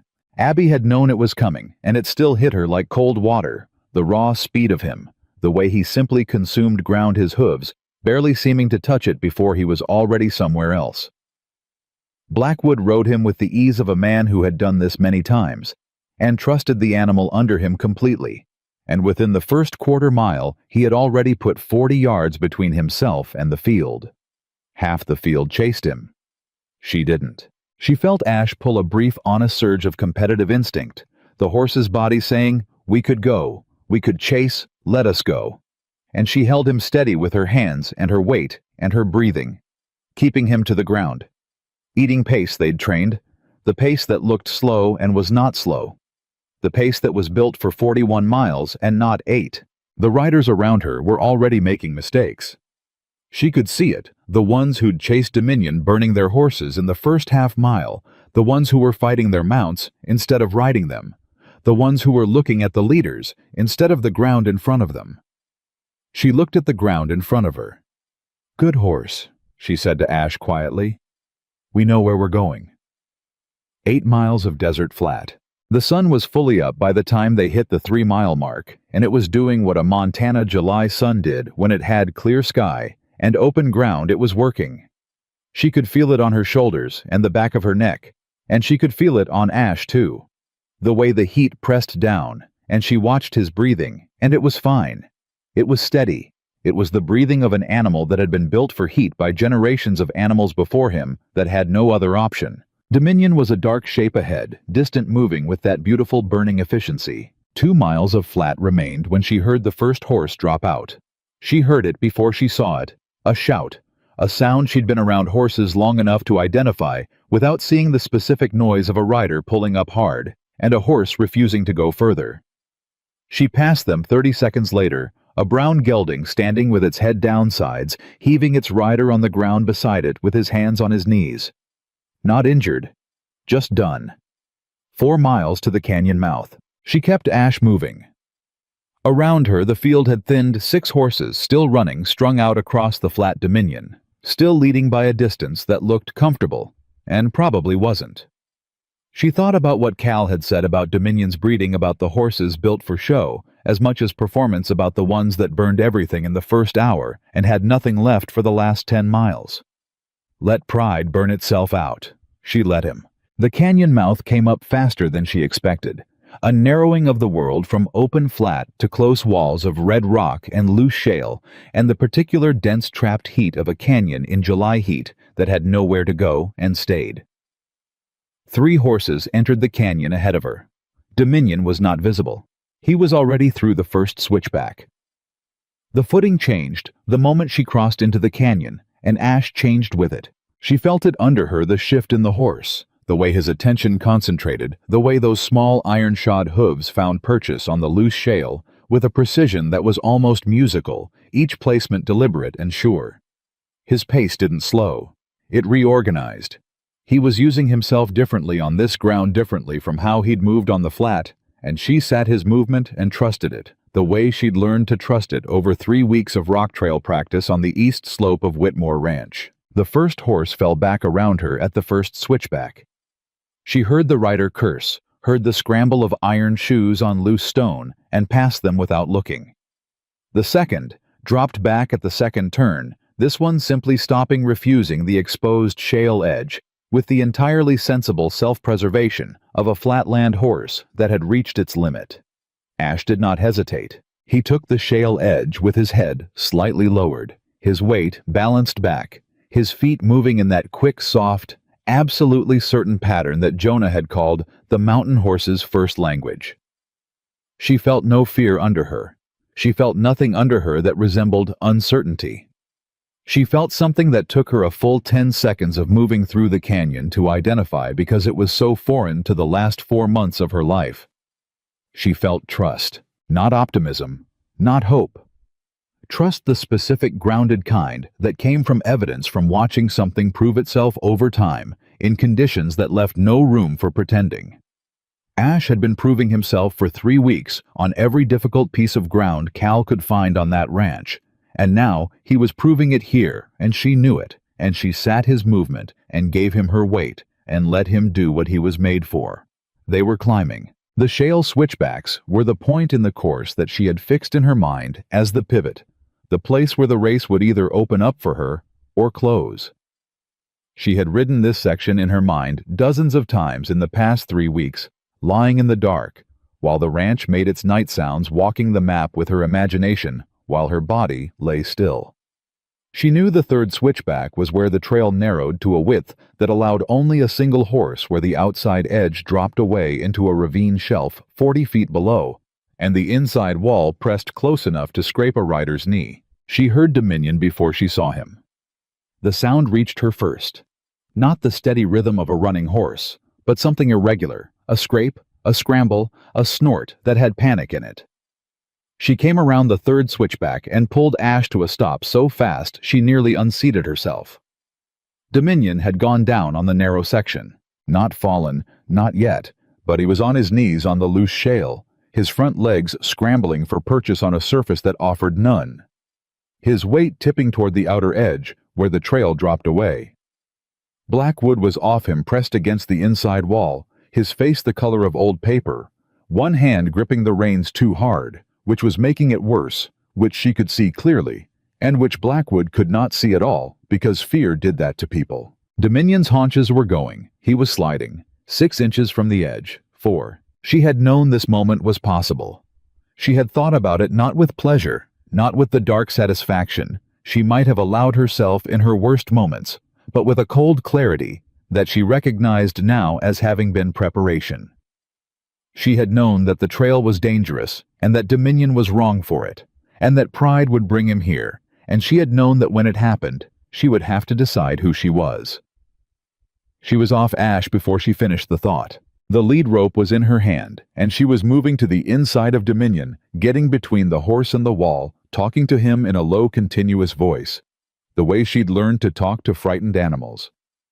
Not soothing exactly, not baby talk, but steady, authoritative.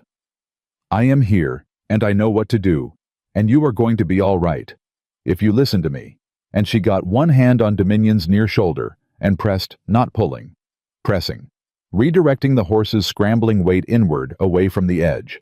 Get your hands off of the reins, she said to Blackwood. Give him slack. Now. Blackwood stared at her.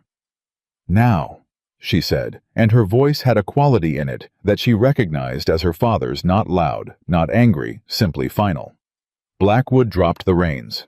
Dominion found the inside wall with his near shoulder and pushed against it, using it as a brace, the way a horse would if it had room to think, and she kept pressing his weight toward it, kept talking, kept her own feet finding their holds on the shale with the same attention she'd been teaching herself to pay to uncertain ground for 3 weeks. Step left, she said to Blackwood. Give him room to find his feet. He stepped. He was shaking. She could see his hands trembling against his thighs. Dominion got his front legs under him, then his rear. He was on his feet pressed against the inside wall, breathing in hard, fast pulls, his sides heaving but upright stable, all 4 hooves on solid ground. Abby stood between the horse and the edge with her hand flat on Dominion's shoulder, feeling the horse's heartbeat hammering against her palm, her own heart doing something comparable, and breathed. The silence that followed lasted about 4 seconds and felt considerably longer. Then Blackwood said in a voice she had never heard from him, flattened quiet, every grain of polish gone out of it. Why? She looked at him. Why did you stop? He said. It wasn't quite a question. It was the sound of a man trying to understand something that didn't fit his map of the world. She thought about answering. She thought about all the things she could say about who she was and who her father had been, and what the land meant, and what legacy meant, and what a person owed the people they were in the presence of, even the people they were fighting. She said none of it. Move your horse back from the edge, she said. Get him to the inside and let him settle before you try to ride him further. His legs need 2 minutes. She turned back to Ash. She checked his legs, fast hands moving over each one, looking for anything the scramble had cost them. Nothing. He was standing with the same infuriating steadiness he always stood with, watching the events around him with that flat, patient, appraising look. Good horse, she said. She mounted. She did not look at Blackwood again. She did not look at Dominion. She pointed Ash at the trail and asked him with her weight and her hands and her heels to go. He went. The remaining switchbacks took them up and out of the canyon onto the high ridge trail, and the world opened. Not the landscape, she wouldn't describe that, but the feeling of it. The sudden expansion after the close canyon walls, the sense of height and space, and the wind that existed up there that did not exist below. She felt it on her face, and she heard Ash's breathing change deep in the lungs of an animal taking in altitude air that his blood was built to process. She thought, we're going to do this, and then immediately don't think it yet. She rode.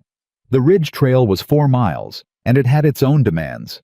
Not the technical shale work of the switchbacks, but an endurance test, a sustained effort at elevation that separated horses by lung capacity and will. She could see one rider ahead of her on the far end of the ridge, the only other horse still moving that she could locate in her field of vision. Everyone else was either behind her or gone. Ash ate the ridge miles with a patience that was almost meditative. She had stopped trying to manage him on this terrain and had given herself over to the partnership they'd built, the language of weight and contact and breath, and he was carrying her with an authority that she felt in her bones. She thought about her father.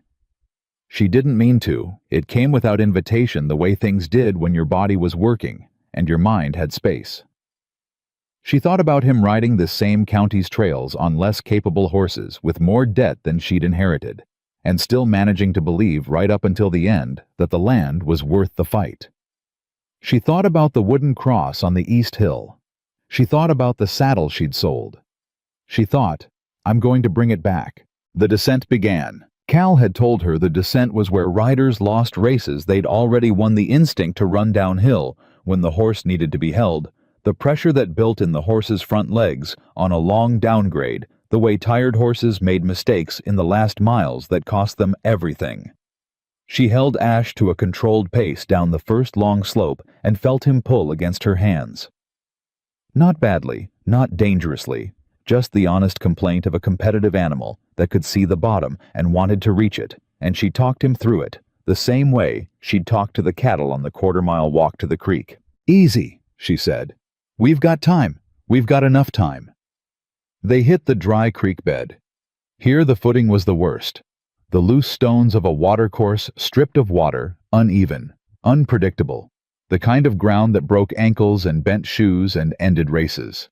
The other horse she'd seen on the ridge was visible again 50 yards ahead, picking its way through the creek bed at a walk that was costing it time. Ash found a line along the bank, where the soil was harder packed from flood season, a narrow shelf that ran parallel to the worst of the stone, and she let him take it, marveling at the instinct, not trained, not directed, simply the mountain blood reading the ground and finding the best way through it.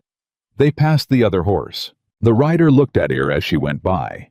She recognized him, Webb Halsey, a decent rancher from the north side of the county. He looked surprised, not mean, not mocking, just surprised in the way of a man recalculating. Miss Whitmore, he said. Mr. Halsey, she said, and kept moving. 2 miles to the finish. The creek bed gave way to the final stretch, flat ground, hard-packed the road into Harlan County proper, and she could see the town ahead, the buildings against the sky, and she could hear it before she reached it. The crowd. The noise of a lot of people in a concentrated space. The particular roar that a crowd makes when something unexpected is happening. They had heard she was coming. She pressed her heels to Ash's sides. Not hard, not a demand, a question. He answered. He opened up. Not the burning, ground-swallowing sprint of a flatland horse putting everything into a final quarter mile. This was different. Deeper, a sustained acceleration that came from something in the chest and the hindquarters, the stored efficiency of 40 miles run correctly, the reserves that a horse built for endurance kept for the end. She felt him under her, and she had never felt anything quite like it, the total commitment of an animal giving you everything it had left, not because it was afraid or desperate, but because it was ready. She came into Harlan County at a flat run. The crowd was on both sides of Main Street, and she didn't see them, not individually, not as faces. She saw the finish line, the line of rope strung across the street with the race committee standing beside it, and she saw that it was in front of her and not behind her, and she rode straight at it with Ash underneath her, running like something that had waited its whole life for exactly this ground, at exactly this moment. They crossed the line. Ash ran on another 50 yards before she asked him to slow, because that was what he needed. Not a hard stop, not a dramatic collapse, just a gradual, dignified slowing to a canter, and then a trot, and then a walk. His breathing hard and real and honest. His hooves still finding their placement with that infuriating, magnificent precision. She pulled him to a stop in the middle of Main Street. The crowd had gone very quiet. She sat on ash in the middle of Harlan County on a July morning with 41 miles behind her and her father's riding shirt soaked through and her hair coming loose from its braid, and she looked back at the finish line where the race committee stood with their record boards and their watches. And she waited. The head judge, a man named Forsyth, who had been timing Harlan County races for 20 years, walked forward. He looked up at her. He looked at the record board in his hand. He looked at her again. "Miss Whitmore," he said. "First across." She closed her eyes. 1 second. 2. She let herself have 2 seconds of it, the weight of it, the specific gravity of a thing you have worked toward, until it became the whole shape of your life arriving. 2 seconds. Then she opened her eyes. Behind her, coming down Main Street at a walk, was Dominion. Blackwood was on him, sitting straight, his face composed again, the polish restored. But it was the kind of composure that cost something. She could see the cost of it in the set of his jaw. Dominion moved with the exhausted dignity of a great horse that had given everything, and had this time given it to the wrong course. Blackwood brought Dominion to a stop 20 feet from her. The crowd was completely silent. They looked at each other across 20 feet of Main Street dust.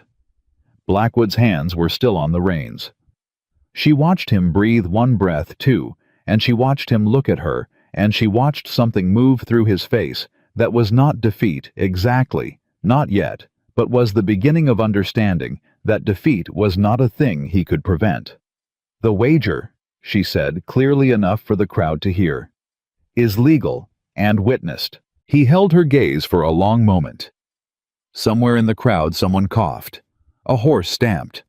The summer heat pressed down on all of them equally. "It is," Silas Blackwood said, and his voice was level, and she gave him that it was level. The crowd found its sound again, then slowly at first, and then all at once, and it was loud, and it was not entirely on one side, which was more complicated and more real than she had expected, and she didn't try to sort it in that moment. She leaned forward and put both hands on Ash's neck, one on each side, pressing her palms flat against the heat of him, feeling his pulse coming down steady and strong and certain. "Good horse," she said into the side of his neck, quietly, just for him. "Good horse. We're done." He turned his head back and pressed his nose briefly against her boot. She sat up. She looked for Cal. She looked. He was at the edge of the crowd on the gray mare, and he had gotten there. She didn't know when, sometime in the last minutes, and he was looking at her with an expression she had not seen on his face before, something open and unguarded, and full of a feeling he was making no effort to contain. She held his gaze across the crowd, and the dust, and the noise. He tipped his hat. She pressed her hand flat over her heart for one moment, not a gesture she planned, not something she decided, just a thing her body did. And then she straightened and turned Ash toward the race committee table, because there was still work to do. And she had always been first, and most essentially, her father's daughter. The race committee table was a folding affair set up outside the land office, and Judge Forsyth was already moving toward it with his record board when Abby brought Ash to a stop in front of it. 2 other committee members flanked him.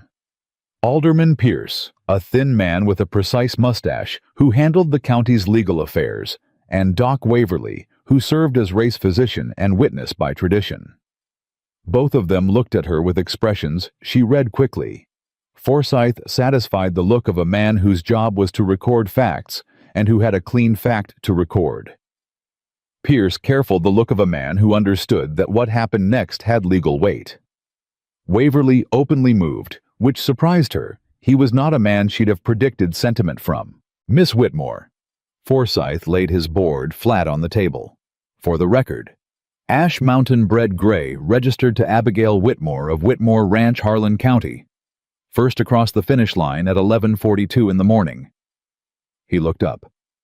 "The wager document is on file with this committee, witnessed and sealed. Do you wish to invoke it?" "I do," she said.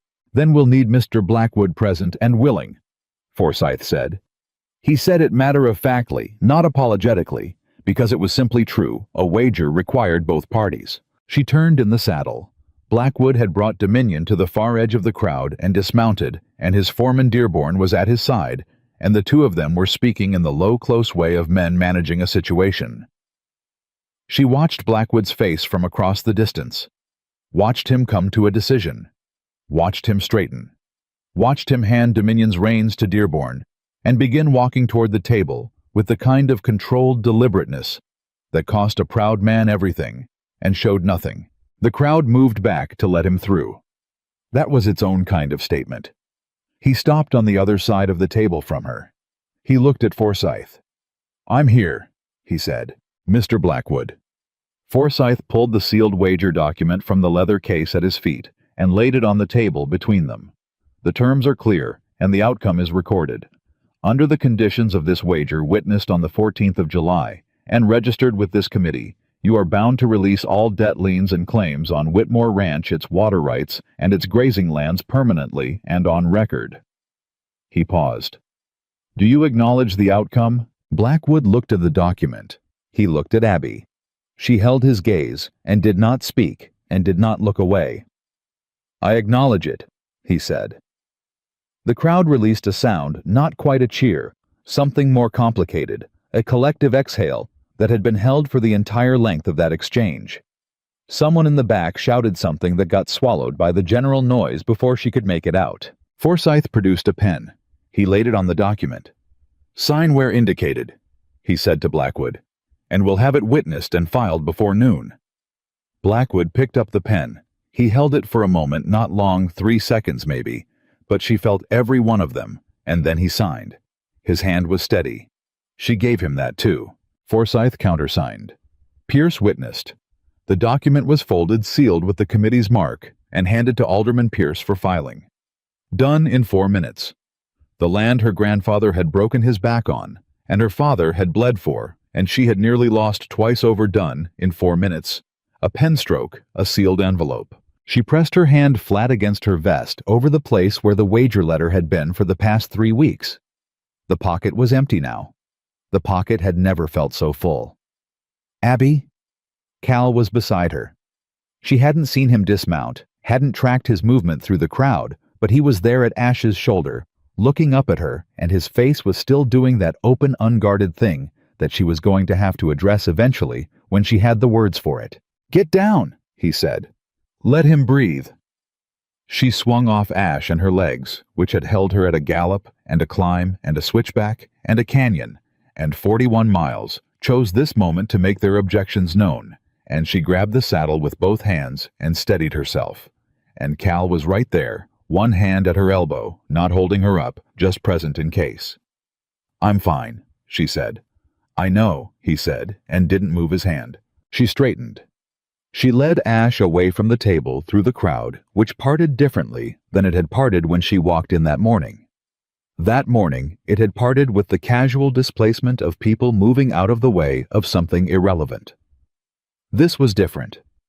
This was the crowd of a small town rearranging its understanding of a person, and she felt it, and it was complicated. Not simple triumph. Not the clean, bright feeling she'd imagined in the dark of too many sleepless nights. Something more textured and more real. Jonah found her at the edge of the crowd. He came through the people with a purposefulness that parted them efficiently, 71 years old, and built like a man who had spent those years doing things that mattered, and people stepped aside for him without entirely knowing why. He stopped in front of her and looked at her for a long moment, and then he put his scarred hand against her cheek, briefly the exact gesture her father had used when she was a child, and had done something that cost her but needed to be done. She pressed her hand over his for a second. Then he dropped his arm and turned to Ash, and looked at the horse with the eyes of a man seeing something he had not quite believed he would live to see. "Your father," he said, and didn't finish it because he didn't need to. "I know," she said. What happened next came from a direction she hadn't anticipated. She had been watching for Blackwood, watching for the moment when he left, watching for what he did with his hands and his face and his foreman as the reality of the morning settled around him. She expected departure. She expected the managed exit of a powerful man taking a loss out of public sight as quickly as possible. What she did not expect was for him to come to her. He crossed the 10 feet of open ground between where his foreman stood and where she stood with Ash, and he did it without preparation. No pause, no gathering of himself, just a decision. And then the carrying out of it, which was, she recognized with something like unwilling respect, the same way she made decisions. He stopped 6 feet from her. He didn't look at Cal, didn't look at Jonah, he looked at her. "You could have ridden past," he said. She didn't pretend not to understand. "Yes." "You could have let him go down the ravine." He said it flatly, without inflection, meaning it as a statement of fact. "You would have won either way." "I know. So why?" She looked at him steadily. This was the question he'd asked on the trail, and she hadn't answered it then, and she wasn't certain she had a clean answer now. Only the truth of what she'd done, and the reason she'd done it, which were sometimes the same thing, and sometimes not. "Because my father built something on this land," she said. "And what he built wasn't about winning. It was about being the kind of people who could look at themselves in the morning." She paused. "I'm not interested in winning a race by being less than what he raised me to be." Blackwood was quiet for a moment. The crowd around them had gone very still, people pretending not to listen while listening completely. "Thomas Whitmore was a good man," Blackwood said then, and she searched his face for the performance in it and didn't find it, which was the most unsettling thing he had done in 3 months. "He was," she said. Something shifted in his expression, not regret exactly, but the beginning of a process that might become regret if he let it. "The debt," he said quietly enough now that only she and Cal and Jonah could hear it, "was legal in its original terms. What happened after the first year was—" He paused, searching, aggressive. She held very still. "I have done the same to others in this county," he said. "I am aware of that." She looked at him for a long moment. She thought about Jonah's satchel. She thought about the county clerk's records and the land law and the number of names Jonah had said were involved. She thought about what she'd told Jonah the night before, that winning the race was the foundation, the thing you had to have before you could do anything else, and now she had it. "There are records," she said. "Not a threat, just information." His jaw moved. "I assumed," he said. "Jonah Reed has spent 2 weeks going through the original loan documents for 6 small ranchers in this county," she said. "The interest rates you applied after year 1 on at least 3 of those loans are not legal under county regulations. The amounts those families paid you over and above what the law permitted are recoverable." The color in his face changed. Not dramatically. Silas Blackwood had spent decades keeping his face where he wanted it, but she saw it, the slight tightening around the eyes, the jaw setting a fraction harder. "You've been building a case," he said. "Someone had to," she said. He looked at her for a long time. Around them, the crowd was the quiet of a held breath, everyone pretending to be somewhere else while being entirely present. His foreman Dearborn was watching from 15 feet away with an expression she couldn't read. "What do you want?" Blackwood said, not aggressive, direct, the way a man spoke when he had run out of room to be anything else. "I want the money returned to the families you overcharged," she said. "All of it, with a fair accounting witnessed by Alderman Pierce. I want the grazing agreements renegotiated at honest rates, and I want Jonah Reed given full access to your loan records for the past 10 years so any further discrepancies can be identified and addressed." Blackwood was very still. "That's what I want," she said. "In exchange for handling this here between us without a county court and without the kind of public legal proceeding that would be considerably more damaging to your standing in this county than what's already happened this morning." She was not her father. Her father had been a man of profound grace who might have left an exit wider than this. She was his daughter, which meant she had his grace and his backbone in equal measure, and the backbone was more present today. "I'll need time," Blackwood said. "You have 2 weeks," she said. "Jonah will come to your office Monday morning. If the records aren't available or the accounting isn't clean, the next conversation happens in front of a judge." She looked at him evenly. "I'm not interested in destroying you, Mr. Blackwood. I'm interested in the people you owe." He held her gaze for the last time. And then something happened in his face that she had not expected and would think about for a long time afterward it settled.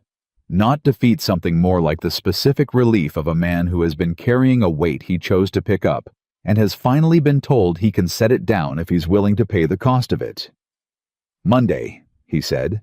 "Monday," she said. He touched the brim of his hat. He turned and walked to his foreman and said something low and private, and Dearborn's face shifted through surprise into a long, slow nod. And then they walked to where Dominion stood and began the business of loading out, and Abby watched them go. And then she turned away because she was done watching Silas Blackwood. Cal was beside her.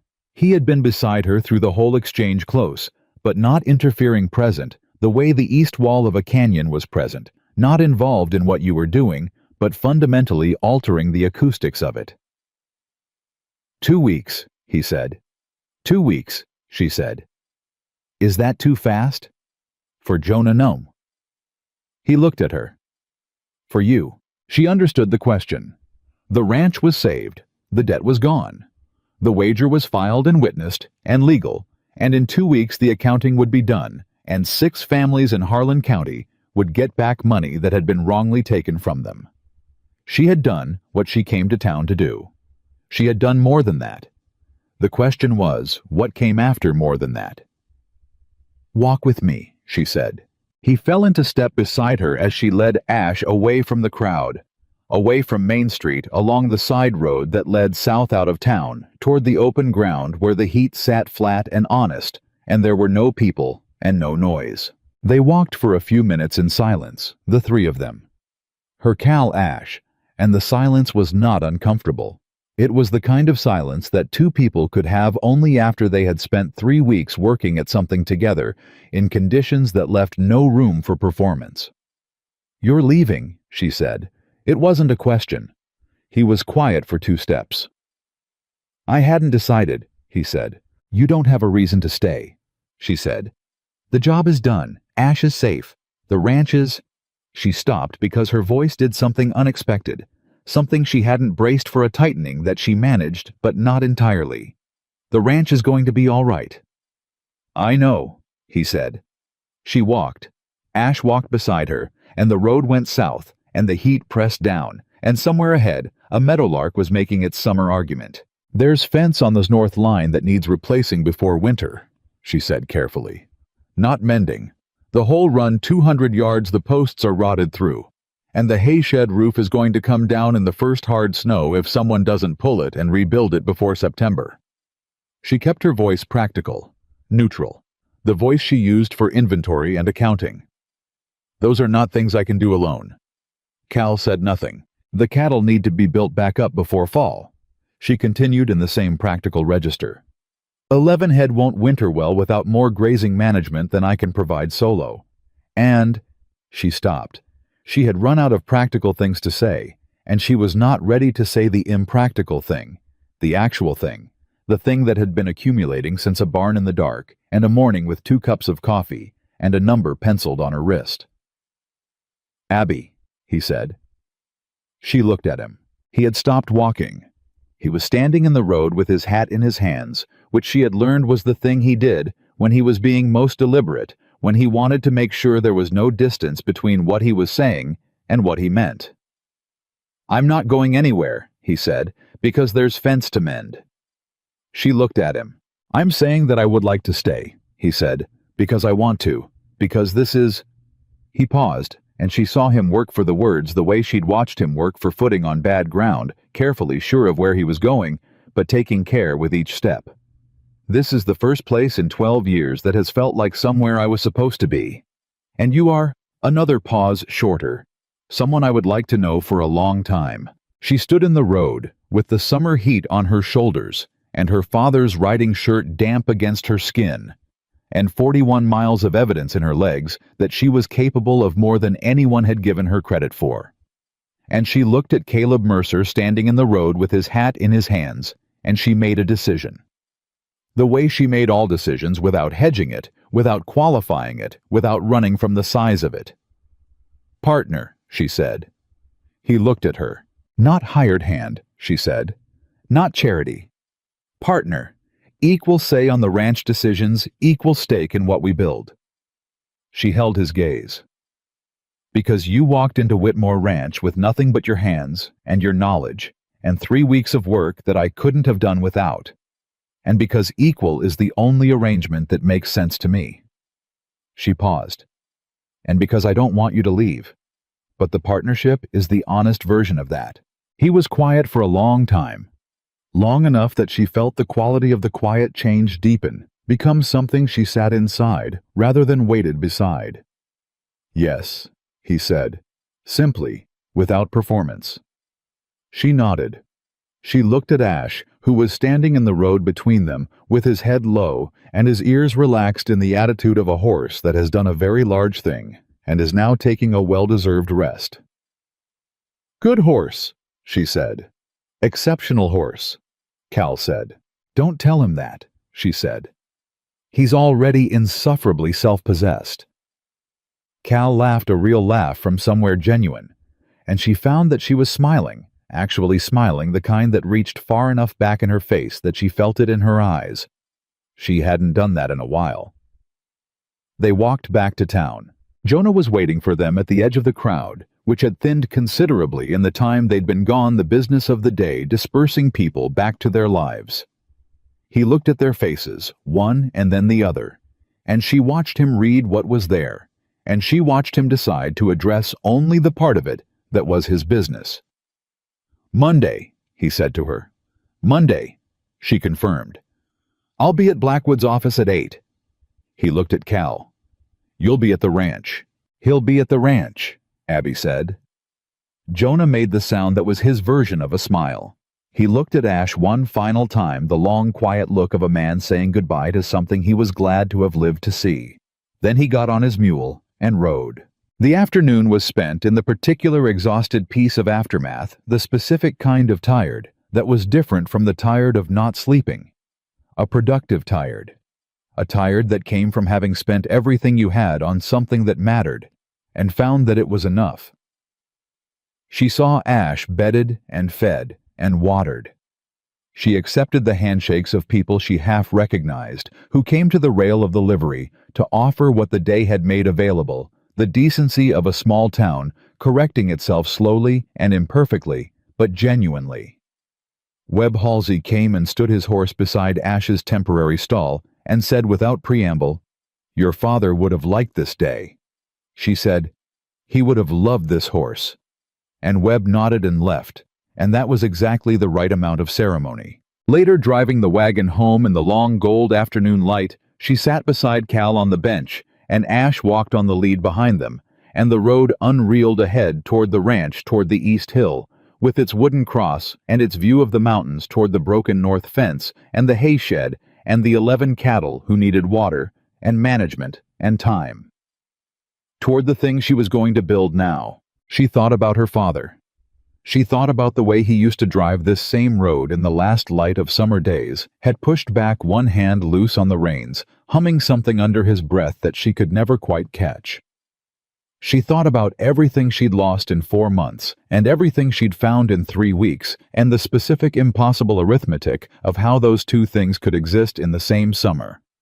"He would have liked you," she said. Cal looked at her. "My father." She kept her eyes on the road. He had a talent for recognizing men who meant what they said. He didn't find many of them, but when he did, he was loyal to them his whole life. She paused. "He would have liked you." Cal was quiet for a moment. "Tell me about him," he said. And she did. All the way home, the whole 6 miles, she talked about Thomas Whitmore, the way he whistled while he worked the story about the winter of '68, when he'd kept 3 calves alive by bringing them into the kitchen and feeding them by hand, the way he'd taught her to read by using the survey maps and the land records, the thing he'd said to her the week before he died, when he'd taken her hand and told her that the land would test her, and that she was made of the right material for testing. Cal listened, the way he listened to everything completely, without interruption, without rushing her toward the end of it. By the time the ranch gate came into view, she had said more about her father than she had said to anyone since the funeral, and it had not broken her. She felt something that she recognized, turning it over carefully as the beginning of the process of carrying grief correctly rather than simply carrying it. The gate was open. She drove through. The ranch looked the same as it had looked this morning and like itself, and nothing like what it had been 4 months ago all at once. She had been looking at it every day through the lens of loss, everything marked by what it lacked, what had failed, what needed and couldn't be given. She sat on the wagon bench and looked at it now, and tried to let herself see it as it was. The trough needed fixing. The north fence needed replacing. The hay shed roof was a problem for September, and there was a wooden cross on the east hill that caught the last afternoon light in a way that her father, who had chosen that spot, deliberately had probably calculated. She climbed down from the wagon. She walked to the paddock and released Ash into it. He walked to the center and stopped, and she watched him look at the familiar ground, the rock rise on the east, the fence line, the barn door standing open, and then he exhaled that long, slow exhale that horses gave when they recognized home and lowered his head to graze. She stood at the paddock rail and watched him for a long time. Cal came up beside her. He rested his arms on the top rail the way he had done in the first days when they were still strangers, measuring each other across an uncertain distance. 21 days ago, she said. 22, he said. You bought him on the 22nd. She looked at him. I was counting too, he said. She turned back to Ash. The horse grazed in the evening light, easy and unhurried, the gray coat catching the gold of late afternoon in a way that made him look almost luminous, almost like the thing Jonah had called him, a ghost horse, the kind that kept moving in conditions that should have finished it, the kind that didn't know it was supposed to be dead. She put her hands on the fence rail, one on each side of where his rested, and she looked at Whitmore Ranch, her father's land, the ground she had nearly signed away and had fought back, and she felt the future in it, not certain, not clean, not without cost, but present, real, specifically, stubbornly, beautifully real. Tomorrow, she said, we fix the trough. Tonight, Cal said, we eat something that isn't hardtack. She almost laughed.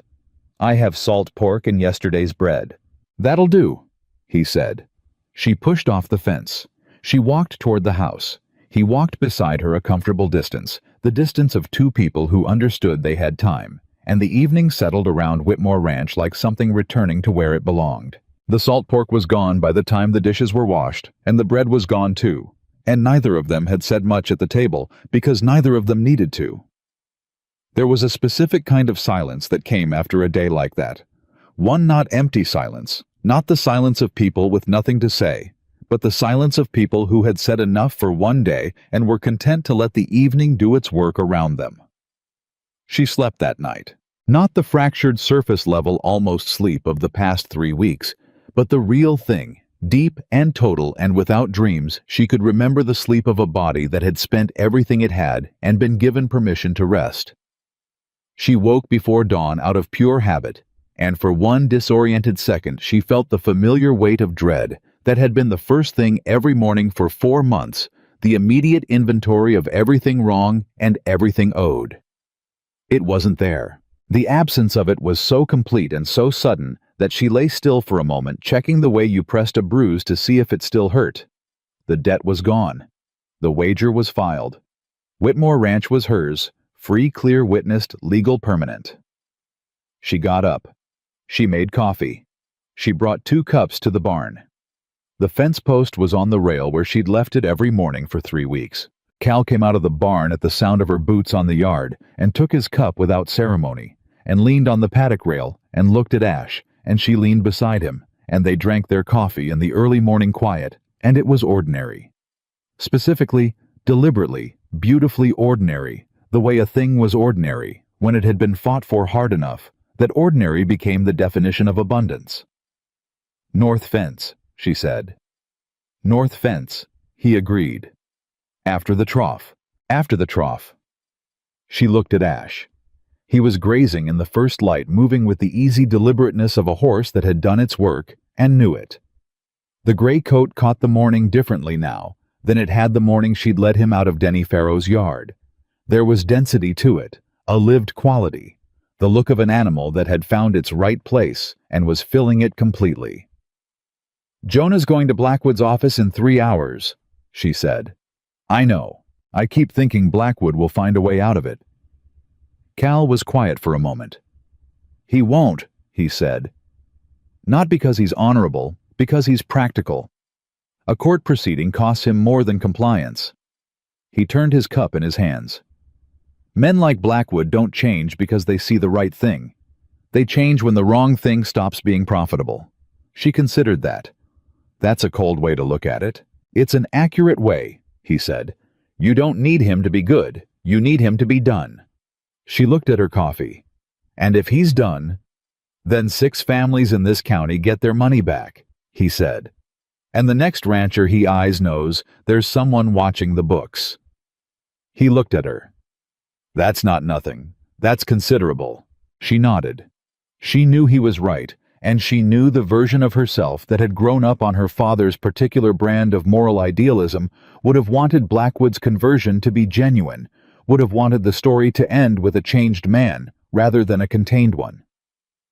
She had been her father's daughter long enough to know that the world did not reliably produce changed men, but that contained men were a form of justice that kept people fed and on their land, and that was worth something real. It was worth 41 miles on a gray horse in July heat at minimum. Monday came the way all significant days came, with no particular announcement preceded by an ordinary morning and followed by an afternoon that would either confirm or undo everything the morning had promised. She drove to town with Cal beside her on the wagon bench. The same road they'd driven the evening of the race, but different in the light of a working Monday, the county moving around them with its regular business freight wagons and riders and women with market baskets, and the general unremarkable motion of a place doing what it did every week. Jonah was at Blackwood's office when they arrived. She hadn't asked him to wait. She'd told him to go at 8 and handle it as he saw fit, because Jonah Reed's fitness was the thing she trusted most in Harlan County, outside of Cal's judgment and Ash's feet. But he had waited, and when she and Cal walked up to the office door, he was on the step with his arms crossed and his face arranged in the specific expression she'd come to read as Jonah at work, closed, focused, patient, in the way of a man who had been patient for decades and had learned what patience eventually produced.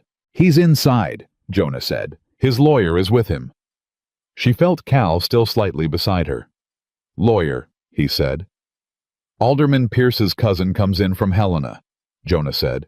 "I've seen him before. He handles property transactions. He's not a fighter." He looked at her directly. "Blackwood called him in to witness, not to argue. There's a difference." She absorbed that. A lawyer called to argue found problems. A lawyer called to witness meant the client had already decided and wanted the decision recorded. She had seen enough of her father's dealings with legal men to know that distinction mattered. "All right," she said. "Let's go in." Blackwood's office was a room she had been in twice in her life, once with her father when the loan was signed, and once alone when she'd come to ask for an extension in January and been refused. Both times, it had felt like a room designed to remind you of the distance between what you were and what he was. Heavy furniture, good lamp oil, the particular quality of a space that had never needed to economize on anything. This morning it felt smaller. She wasn't sure if the room had changed or if she had. Blackwood was at his desk. The lawyer, a lean man named Caswell with a careful face and ink-stained fingers, was at the side table with a stack of documents that Jonah had clearly already reviewed, because the corner of the top page had Jonah's pencil marks on it.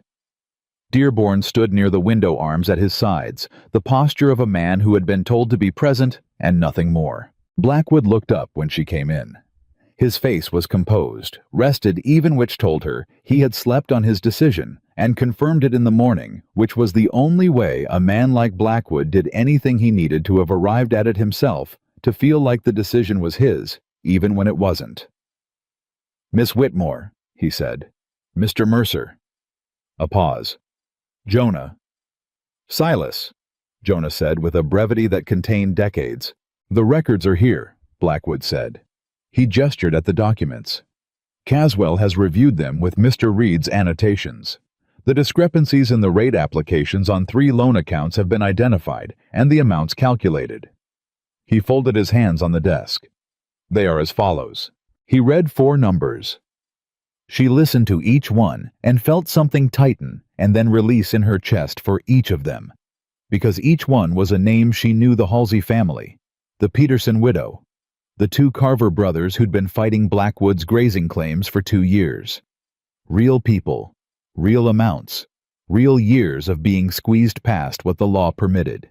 Those amounts will be returned, Blackwood said, within 30 days.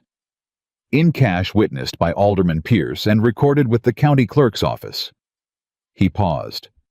The grazing agreements will be renegotiated at rates consistent with county standard. Mr. Reed will have access to the loan records for the period in question. Another pause, slightly longer. I am also prepared to offer a written acknowledgement of the rate discrepancies which can be filed with the county records. He looked at her. That was not part of your original terms. I am offering it. The room was quiet. Why? She said. He held her look. Because you stopped on a narrow trail and helped a man who had been working against you for 3 months, he said. And I have been sitting with that fact for 2 days, and I am... He stopped, and she watched him find the word with visible effort, the effort of a man not accustomed to the vocabulary of accountability, not comfortable with the distance between who you are and who I have been. Nobody spoke. That is the most it is going to come from me, he said quietly. I want you to understand that. I am not a man who changes quickly or completely, but I can do this much, and I am willing to do it on the record. Jonah looked at her. His expression said, take it. We'll take the acknowledgement, she said. And the 30 days. She looked at Caswell.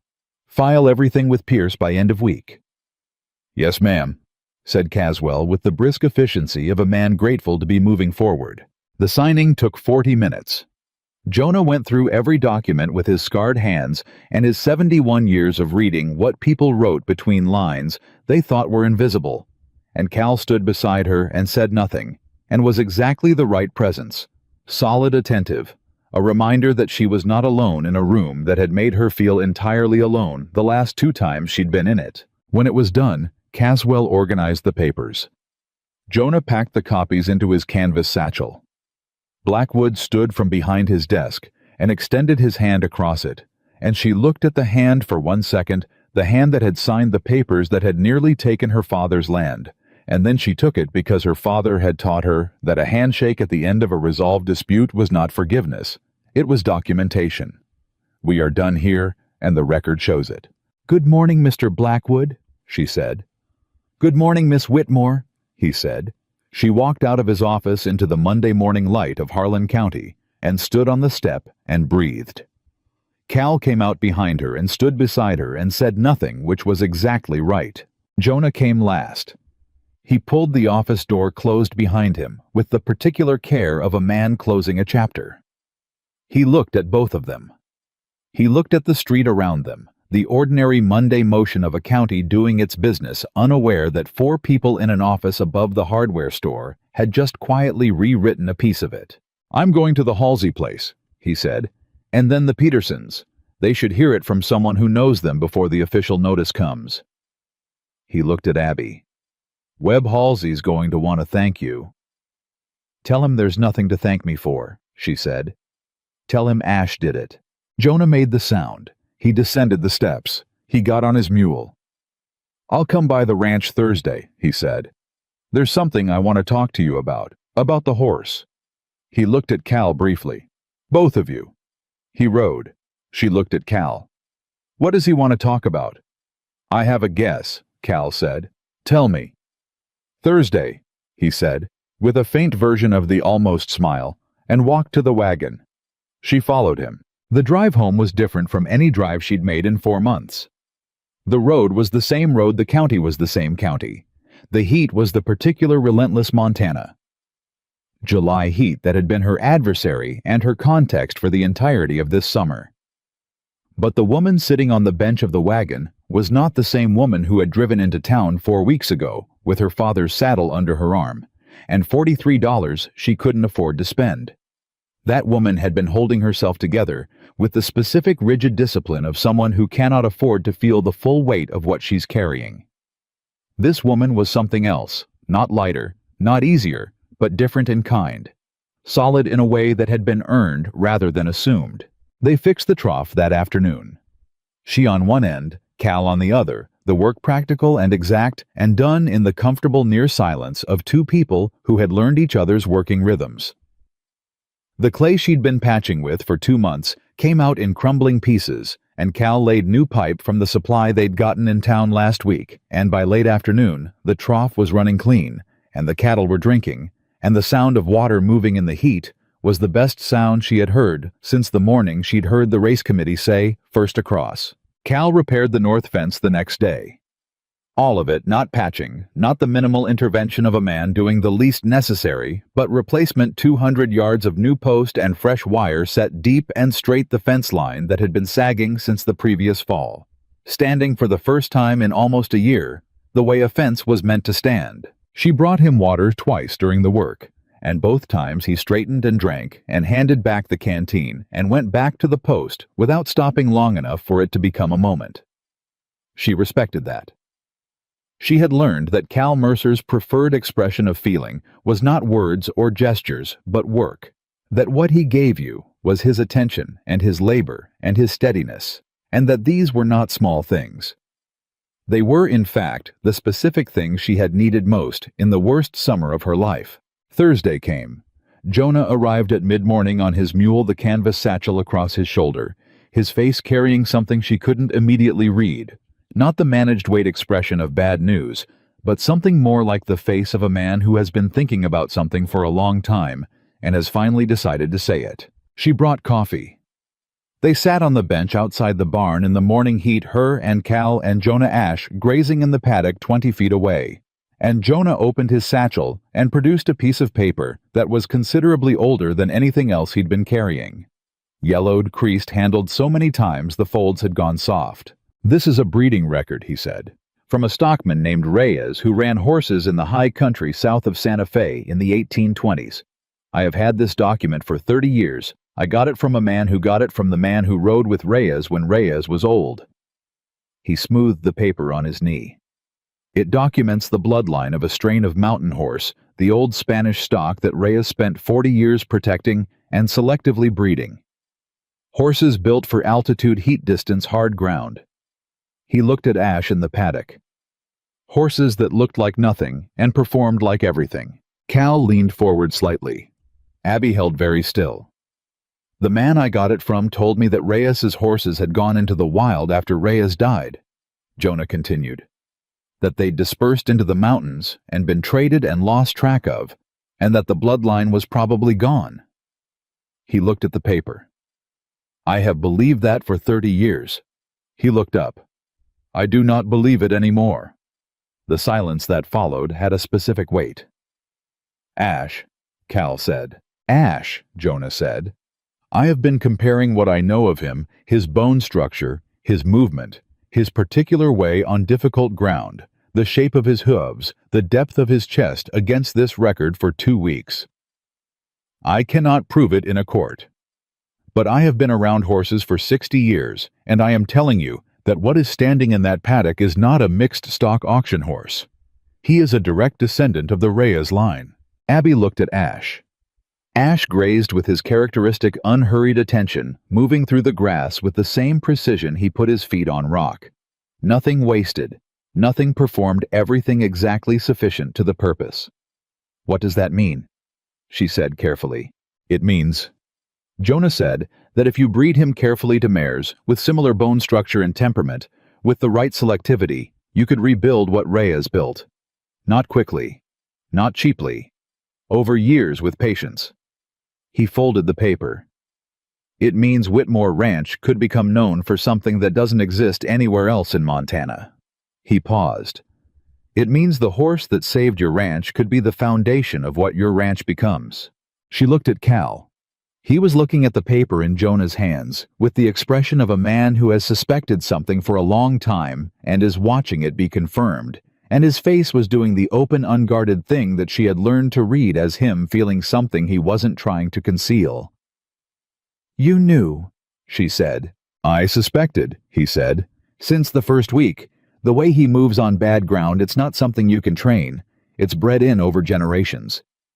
He looked at her. "I didn't say anything because I wasn't certain, and because it didn't change what we needed to do for the race." "It changes what comes after the race," she said. "Yes," he said. "It does." She sat with that.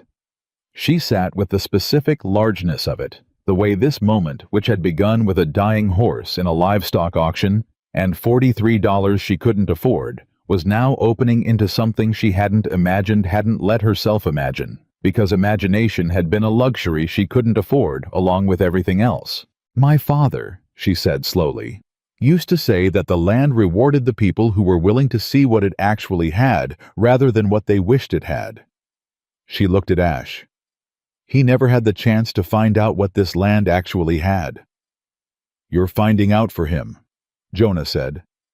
She put her hand flat on her knee and pressed it there, grounding herself in the practical. "What do we need," she said, "to start?" Jonah talked for an hour. She and Cal listened and asked questions, and Jonah answered them with the precision of a man who had been preparing the answers for 2 weeks, because he had known, with the certainty of someone who had known both Whitmores long enough to trust the stock, that the answer was going to be yes. By the time the coffee was gone and the morning had turned toward noon, they had the outline of it 3 years minimum, before they'd have enough animals to establish a consistent line, 5 years before the reputation would build itself into the kind of thing that attracted serious buyers. 10 years before Whitmore Ranch was known across the territory for what it would eventually be. Patient work. Long work. The kind of work that required someone to believe in the end of it without being able to see it from the beginning. The kind of work, in other words, that the Whitmore family had been doing on this land since her grandfather broke the first ground. Jonah stood to leave. He tucked the old breeding record back into his satchel with the care of a man returning a sacred thing to its case. And then he looked at Abby with an expression that had her father in it, the particular regard of someone who had known her before she became who she was, and was watching the arrival of the person she'd been becoming all along. "Your father trusted the land," he said. "You trusted the horse. Your children will trust the work you leave them." He settled the satchel on his shoulder. "That's how a legacy works. Each generation carries it one step further than they can see." He rode. She stood in the yard after he was gone and looked at Whitmore Ranch. She looked at the north fence, straight and new. She looked at the trough running clean. She looked at the hay shed, still a problem for September, but a solvable one, a problem with a solution and a person willing to solve it. She looked at the East Hill. Cal came and stood beside her, the way he came and stood beside her without announcement, without requiring acknowledgement, simply present the way the mountains were present, behind everything in Montana. 10 years, she said. "At least," he said. "That's a long time to be partners." "It is," he said. She looked at him. He was looking at the East Hill, at the wooden cross that caught the noon light differently than it caught the dawn or the dusk each time of day, finding something different in the simple uprights.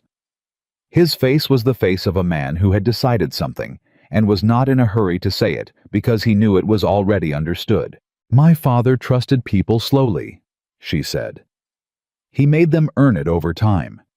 He said the only real measure of a person was what they did when it cost them something." Cal said nothing. "You cost yourself something on that trail," she said. "When you told me to go back for Blackwood. You could have said nothing and I might have ridden on. You chose to let me choose." She looked at him. "That's not nothing. That's considerable." He turned and looked at her. Directly, without the managed distance he'd carried when he walked into Denny Farrow's yard 6 weeks ago, a man with nowhere he needed to be. This was different. This was a man who had somewhere to be and knew it. "I want to build this with you," he said. "The breeding program, the ranch, the fence, the hay shed, all of it. Not because I have nowhere else to go. Because this is where I want to be." He paused. "And because you are someone worth building something with." She looked at him for a long moment. She thought about the woman she'd been the morning of the auction, the rigid, exhausted, careful woman holding her last dollars and her father's hat, certain that the world had already decided against her. She thought about everything that had happened between that morning and this noon, and she thought about the specific, difficult, irreplaceable education of finding out what you were capable of when you had no other option. She had never in her life chosen a person the way you chose a horse at auction, on instinct, on evidence, on the recognition of something the crowd couldn't see. She was aware of the irony, and she thought her father would have appreciated it. "You sleep in the house," she said, "not the barn." He went very still. "Equal partners," she said. "Don't sleep in the barn." She held his gaze. "We'll do this the right way. Jonah can witness it. We'll ride to town next week and make it legal and formal, the way my father made everything on the record witnessed, no room for misunderstanding later." He looked at her for one long moment. Then he said simply and without performance, "Yes, ma'am." She almost told him to stop calling her that. She decided to let it go. It sounded from him less like deference and more like a particular kind of affection, and she was learning to let good things be what they were, rather than correcting them into something else.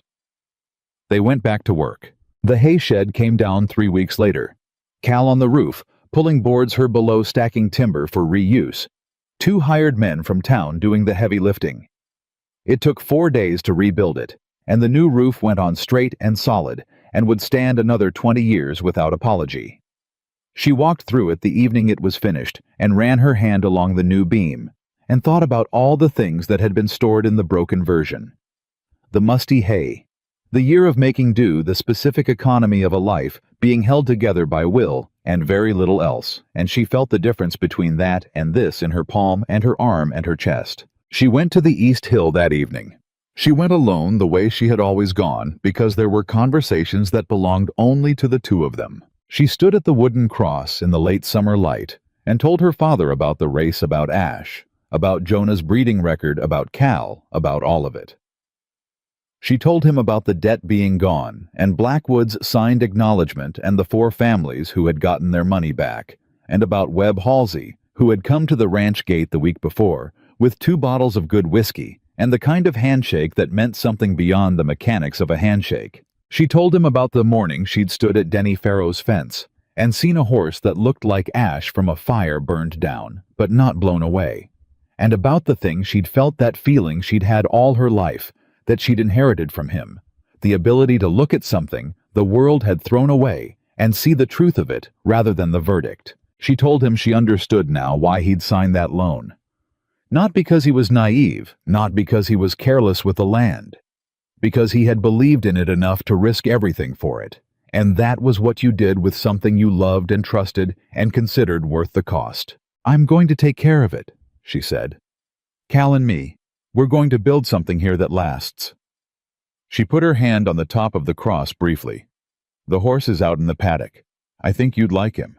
He's insufferably self-possessed, but he earned it." The evening was warm and still, and the mountains were doing what Montana mountains did in the last light, going blue, and then deeper blue, and then something that was less a color than a feeling, the feeling of scale, of the world being larger than any one person's trouble, and the trouble therefore survivable. She walked back to the ranch. Cal was on the bench outside the barn where she'd left him in the last light, cleaning one of Ash's hooves with the easy competence of a man who had done this 10,000 times and would do it 10,000 more. He looked up when she came through the gate. He held the look for a moment, reading her the way he'd learned to read her, the same attention he gave to ground to weather. To animals, the attention of a man for whom accurate reading was the difference between safety and the alternative. "All right," he said. "All right," she said. Ash lifted his head from Cal's hands and looked at her with those flat, patient, appraising dark eyes. The same look she'd seen across the pen at Denny Farrow's auction. The look that had said, "I see you, and I'm still here." And she walked to him and put both hands on his neck and felt under her palms the pulse of him, the warm, steady life of a horse that had been thrown away and had come back to something better than where he'd started. The way things did sometimes. The way things did when the right person refused to leave them in the dirt. Jonah came to dinner that night and drank whiskey, the Halsey bottles, and told old stories about her father and about horses he'd known across 50 years of Montana and Texas and the territories in between, and Cal listened with the complete attention he brought to everything that mattered. and she sat at her father's table in her father's house and felt for the first time since March that the walls of the place were full again, not of loss, not of absence, but of the specific accumulated warmth of people who had chosen to be exactly where they were. The summer of 1878 ended the way all Montana summers ended, not gradually, but with a single morning in late September, when the air came in off the mountains, carrying something new in it, and you felt it in your lungs before you saw it anywhere, the first cold edge of the year, the country beginning to turn.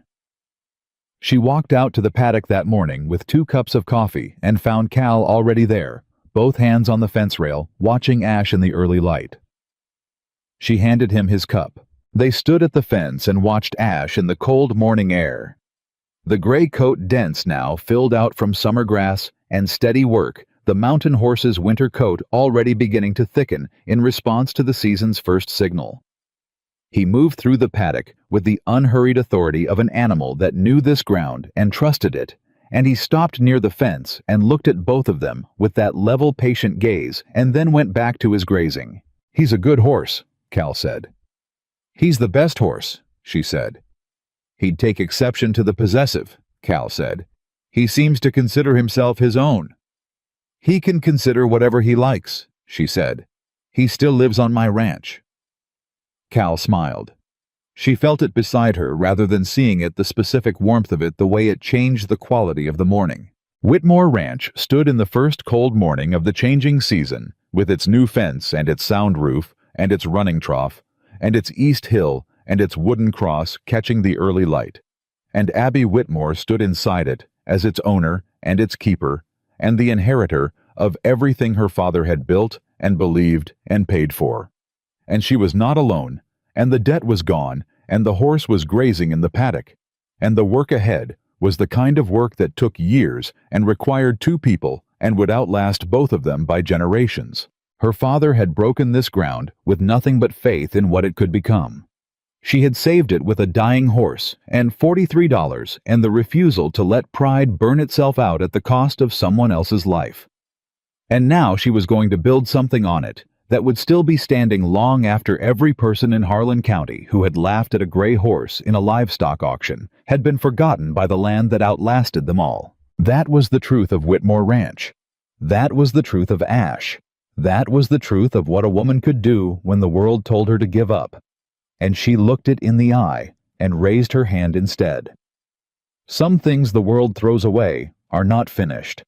They are only waiting for the one person, stubborn enough, clear-eyed enough, and brave enough to see what everyone else refused to look at. Abby Whitmore had been that person. Ash had been that horse. And Whitmore Ranch, repaired, restored, and reaching forward into a future built on old blood and new faith, was the proof that neither of them had been wrong.